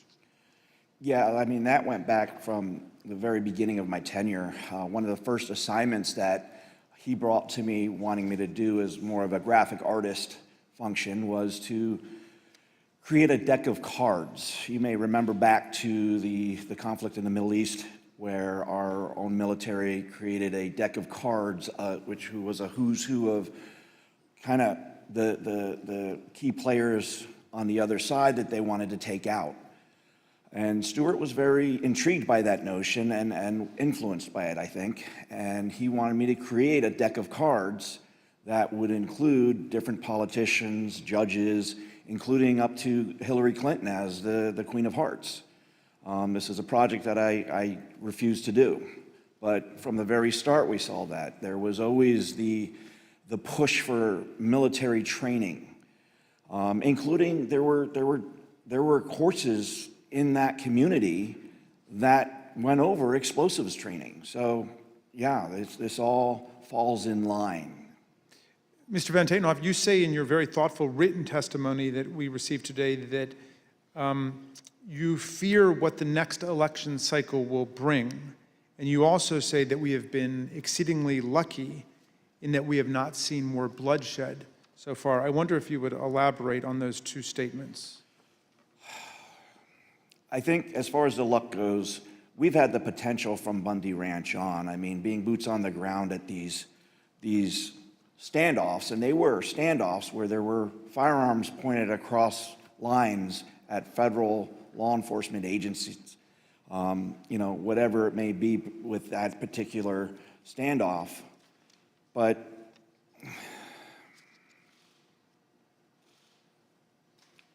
I think we've gotten exceedingly lucky that more bloodshed did not happen because the potential has been there from the start.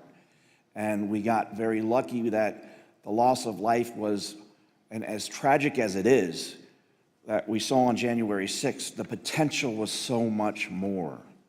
Again, all we have to look at is the iconic images of that day with the gallows set up for Mike Pence, for the Vice President of the United States.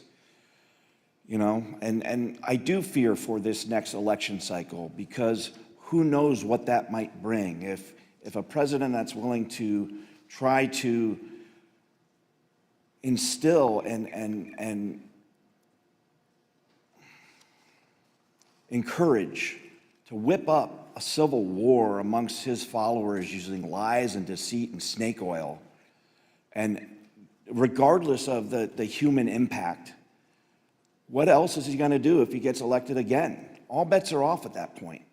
And that's a scary notion. I have 3 daughters. I have a granddaughter. And I fear for the world that they will inherit if we do not start holding these people to account. Thank you for your testimony, Mr. Van Tatenhoff. Mr. Ayers, I first want to ask you about what finally caused you to leave on January the 6th. We know that the medieval-style combat with our police, the occupation of the building, this was going on for several hours until the president issued at 4:17 a tweet, I believe, that included a video telling people to go home. Did you see that, and did that have any effect on what you were doing? Well, when we were there, as soon as that come out, everybody started talking about it, and it seemed like it started to disperse, you know, some of the crowd. Obviously, you know, once we got back to the hotel room, we seen that it was still going on, but it definitely dispersed a lot of the crowd. And did you leave at that point? Yeah, we did. Yeah, we left. So, in other words, that was the key moment when you decided to leave, when President Trump told people to go home. Yeah, yep, we left right when that come out. You were not a member of an organized group like the Oath Keepers or the Proud Boys, as most of the crowd wasn't. I wonder, on January 6th, was it your view that these far-right groups like the Oath Keepers and Proud Boys and 3%ers and others were on your side? Did you have any reservations about marching with them and rallying with them? Well, I definitely didn't have a problem. You know, I was probably following them online myself. You know, I thought, you know, hey, they're on our team, good. That's how I kind of looked at it at the time. You know, like, I didn't have a problem with it. I thought it was a good thing. I'm interested in hearing about what's happened to you since the events of January 6th. You told the vice chair that you no longer believe Trump's big lie about the election, but that's what brought you originally to Washington. Looking back on it now, how do you reflect on the role that you played in the crowd that day, and what is going on in your life? Basically, you know, I lost my job. Since this all happened, you know, pretty much sold my house. So everything that happened with the charges, you know, thank God, a lot of them did get dismissed because I was just holding my phone, but at the same time, I was there. So, I mean, it definitely, it changed my life, you know, and not for the good, definitely not for the, you know, for the better. Yeah, I mean, well, that's all I could say. President Trump is still promoting the big lie about the election. How does that make you feel? It makes me mad because I was hanging on every word he was saying. Everything he was putting out, I was following it. I mean, if I was doing it, hundreds of thousands or millions of other people are doing it, or maybe even still doing it. It's like he just said about that. You know, you got people still following and doing that. Who knows what the next election could come out? You know, could end up being down the same path we are right now. I mean, just don't know. Mr. Ayers, I see that your wife has joined you today, and welcome to Washington. We know this has been very difficult on you both and your family. What lessons, finally, do you want the American people to learn from the way you and your family have suffered as a result of these events? Biggest thing is I consider myself a family man, and I love my country. I don't think any one man is bigger than either one of those. I think that's what needs to be taken. You know, people dive into the politics, and for me, I felt like I had, you know, like horse blinders on. I was locked in the whole time. Biggest thing for me is take the blinders off, make sure you step back and see what's going on before it's too late. Well, I want to thank you for your testimony and for appearing, both of you, today. And Mr. Chairman, I yield back to you. Gentleman yields back. I want to thank our witnesses for joining us today. The members of the Select Committee may have additional questions for today's witnesses, and we ask that you respond expeditiously in writing to those questions. Without objections, members will be permitted 10 business days to submit statements for the record, including opening remarks and additional questions for the witnesses. Without objection, the chair recognizes the gentleman from Maryland, Mr. Raskin, for a closing statement. Thank you, Mr. Chairman. When Donald Trump sent out his tweet, he became the first president ever to call for a crowd to descend on the capital city to block the constitutional transfer of power. He set off an explosive chain reaction among his followers, but no one mobilized more quickly than the dangerous extremists that we've looked at today. Seizing upon his invitation to fight, they assembled their followers for an insurrectionary showdown against Congress and the vice president. On January 6th, Trump knew the crowd was angry. He knew the crowd was armed. He sent them to the Capitol anyway. You might imagine that our founders would have been shocked to learn that an American president would one day come to embrace and excuse political violence against our own institutions, or knowingly send an armed mob to attack the Capitol to usurp the will of the people. But you know, Mr. Chairman, the founders were pretty wise about certain things, and at the start of the Republic, they actually warned everyone about Donald Trump.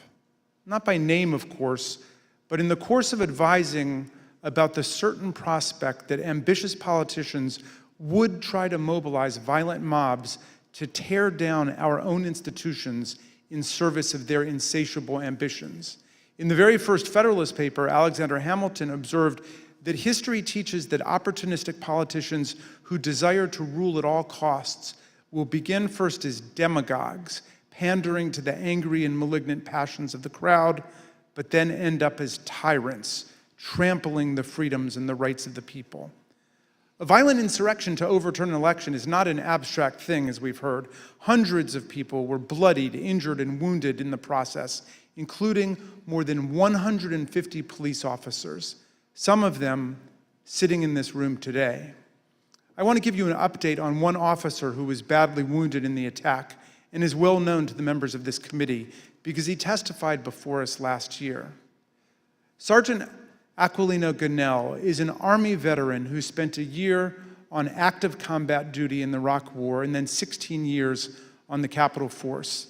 Nothing he ever saw in combat in Iraq, he has said, prepared him for the insurrection, where he was savagely beaten, punched, pushed, kicked, shoved, stomped, and sprayed with chemical irritants, along with other officers, by members of a mob carrying hammers, knives, batons, and police shields taken by force, and wielding the American flag against police officers as a dangerous weapon. Last month, on June 28th, Sergeant Gonell's team of doctors told him that permanent injuries he has suffered to his left shoulder and right foot now make it impossible for him to continue as a police officer. He must leave policing for good and figure out the rest of his life. Sergeant Gonell, we wish you and your family all the best. We are here for you. We salute you for your valor, your eloquence, and your beautiful commitment to America. I wonder what former President Trump would say to someone like Sergeant Gonell, who must now go about remaking his life. I wonder if he could even understand what motivates a patriot like Sergeant Gonell. In his inaugural address, Trump introduced one commanding image: American carnage. Although that turn of phrase explained little about our country before he took office, it turned out to be an excellent prophecy of what his rage would come to visit on our people. Mr. Ayers just described how the trust he placed in President Trump as a camp follower derailed his life and nearly wrecked his reputation and his family. A few weeks ago, we heard Shaye Moss and her mother, Ruby Freeman, Speaker Rusty Bowers from Arizona, and Georgia's Secretary of State Brad Raffensperger describe how hate-filled intimidation campaigns by Trump and his followers made them prisoners in their homes and drove their stress and anxiety to soaring new heights when they refused to do Trump's bidding. American carnage, that's Donald Trump's true legacy. His desire to overthrow the people's election and seize the presidency interrupted the counting of electoral college votes for the first time in American history, nearly toppled the constitutional order, and brutalized hundreds and hundreds of people. The Watergate break-in was like a Cub Scout meeting compared to this assault on our people and our institutions. Mr. Chairman, these hearings have been significant for us and for millions of Americans, and our hearing next week will be a profound moment of reckoning for America. But the crucial thing is the next step. What this committee, what all of us will do to fortify our democracy against coups, political violence, and campaigns to steal elections away from the people. Unlike Mr. Ayers and Mr. Van Tatenhove, people who have recovered and evolved from their descent into the hell of fanaticism, Donald Trump has only expanded his big lie to cover January 6th itself. He asserts the insurrection was the real election, and the election was the real insurrection. He says his mob greeted our police officers on January 6th with hugs and kisses. He threatens to take one of America's two major political parties with him down the road to authoritarianism, and it is Abraham Lincoln's party, no less. The political scientists tell us that authoritarian parties have two essential features in common in history and around the world. They do not accept the results of democratic elections when they lose, and they embrace political violence as legitimate. And the problem of incitement to political violence has only grown more serious in the internet age, as we have just heard. But this is not the problem of one party, it is the problem of the whole country now. American democracy, Mr. Chairman, is a precious inheritance, something rare in the history of the world and even on earth today. Constitutional democracy is the silver frame, as Lincoln put it, upon which the golden apple of freedom rests. We need to defend both our democracy and our freedom with everything we have and declare that this American carnage ends here and now. In a world of resurgent authoritarianism and racism and anti-Semitism, let's all hang tough for American democracy. Thank you, Mr. Chairman. I yield back. Gentleman yields back. Without objection, the chair recognizes the gentlewoman from Florida, Ms. Murphy, for a closing statement. Thank you, Mr. Chairman. At one of our first hearings, Chairman Thompson explained that the members of this committee would not spend much time talking about ourselves. Rather, we would let the evidence play the leading role. And the chairman was right, because this isn't about promoting ourselves as individuals, it's about protecting the country we love. And it's about preserving what actually makes America great: the rule of law, free and fair elections, and the peaceful transfer of power from one elected leader to the next. But if I may say a word about myself and why I'm proud to serve on this committee. I'm the only member of this committee who was not blessed to be born an American. I was born in Vietnam after the Vietnam War, and my family and I fled a communist government and were rescued by the US Navy and were given sanctuary in America.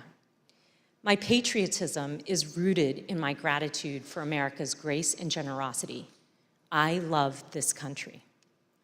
On January 6th, 4 decades after my family fled a place where political power was seized through violence, I was in the United States Capitol, fleeing my fellow Americans. Members of the angry mob had been lied to by a president and the other powerful people who tried to convince them without evidence that the election had been stolen from them.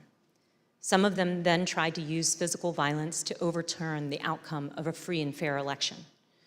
Our committee's overriding objective is to fight fiction with facts, to create a full account for the American people and for the historical record, to tell the truth of what happened and why it happened, to make recommendations so it never happens again, to defend our democracy. To me, there's nothing more patriotic than that. Thank you. Mr. Chairman, I yield back. Gentlelady yields back. Without objection, the chair recognizes the gentlewoman from Wyoming, Ms. Cheney, for a closing statement. Thank you very much, Mr. Chairman. Mr. Chairman, let me put what you have seen today in a broader context. At the very outset of our hearings, we described several elements of President Trump's multi-part plan to overturn the 2020 election. Our hearings have now covered all but one of those elements: an organized campaign to persuade millions of Americans of a falsehood that the 2020 election was stolen by widespread fraud, a corrupt effort to pressure Vice President Pence to refuse to count electoral votes, an effort to corrupt the U.S. Department of Justice, efforts to pressure state election officials and legislators to change state election results, a scheme to create and submit fake electoral slates for multiple states. And today, you saw how President Trump summoned a mob to Washington for January 6th, and then, knowing that that mob was armed, directed that mob to the United States Capitol. Every one of these elements of the planning for January 6th is an independently serious matter. They were all ultimately focused on overturning the election, and they all have one other thing in common. Donald Trump participated in each substantially and personally. He oversaw or directed the activity of those involved. Next week, we will return to January 6th itself. As we have shown in prior hearings, Donald Trump and his legal team, led by Rudy Giuliani, were working on January 6th to delay or halt Congress's counting of electoral votes. The mob attacking and invading the Capitol on that afternoon of January 6th was achieving that result. And for multiple hours, Donald Trump refused to intervene to stop it. He would not instruct the mob to leave or condemn the violence. He would not order them to evacuate the Capitol and disperse. The many pleas for help from Congress did no good. His staff insisted that President Trump call off the attack. He would not. Here are a few of the many things you will hear next week from Mr. Cipollone.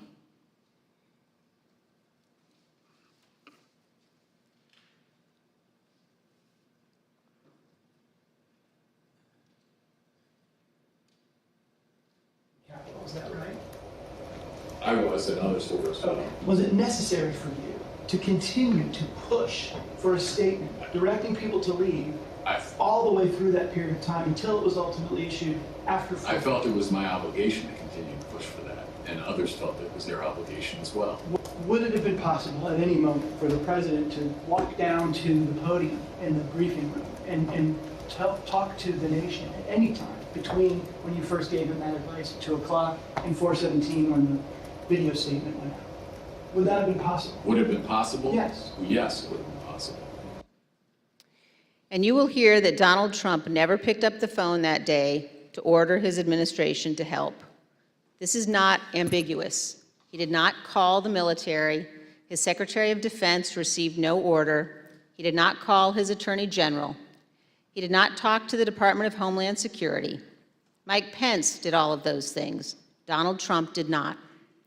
We will walk through the events of January 6th next week, minute by minute. And one more item. After our last hearing, President Trump tried to call a witness in our investigation, a witness you have not yet seen in these hearings. That person declined to answer or respond to President Trump's call and instead alerted their lawyer to the call. Their lawyer alerted us, and this committee has supplied that information to the Department of Justice. Let me say one more time, we will take any effort to influence witness testimony very seriously. Thank you, Mr. Chairman. I yield back. Thank you. Gentlelady yields back. In my opening, I mentioned how we look to our leaders to serve as a fail-safe if people in this country refuse to accept the results of an election. That's part of the way those in positions of public trust uphold their oath, how they show fidelity to the Constitution. In the run-up to January 6th, Donald Trump had an obligation to tell his supporters to accept the results of the election. Instead, he urged them to further along the path toward mob violence. The idea of mob violence makes me think of another sort of fail-safe. All across this country, there are different ideas about what role the federal government should play in our lives. In fact, up here on this dais, there are plenty of different ideas. But there are moments when the institutions of our federal government are the fail-safe. I am from a part of the country where, had it not been for the federal government and the Constitution, my parents and many more Americans like them would have continued to be treated as second-class citizens. The freedom to be able to vote without harassment, travel in relative safety, and dine and sleep where you choose is because we have a government that looks over the well-being of its citizens. This is especially important in moments of crisis. When we have a natural disaster that state governments can't handle on their own, when there's an emergency that requires action by our public health services or our military, we have a federal government. What happened on January 6, 2020 was another one of those moments in history that test the strength of our federal government. January 6th was an attack on our country. It was an attack on our democracy, on our Constitution. A sitting president with a violent mob trying to stop the peaceful transfer of power from one president to another. It still makes my blood boil to think of it. In a moment like that, what would you expect to see? You expect to see the President of the United States sitting behind a resolute desk in the Oval Office, assuring the American people that the attack would be repelled and the threat would be dealt with. You'd expect to be reassured that there was a fail-safe. Instead, the President of the United States sent the mob. He disregarded the advice of the people who had taken an oath to the Constitution. He oversaw a scheme aided by people whose loyalty was only to Donald Trump. There's nothing we can compare that to. There's nothing in our great nation's history that has ever come close to that sort of betrayal and dereliction. Thank goodness, our system of government held in spite of a commander-in-chief who worked in opposition to what the Constitution designed. When this committee reconvenes, we'll tell the story of that supreme dereliction by the commander-in-chief, how close we came to a catastrophe for our democracy, and how we remain in serious danger. The chair requests those in the hearing room remain seated until the Capitol Police have escorted witnesses and members from the room. Without objection, the committee stands adjourned.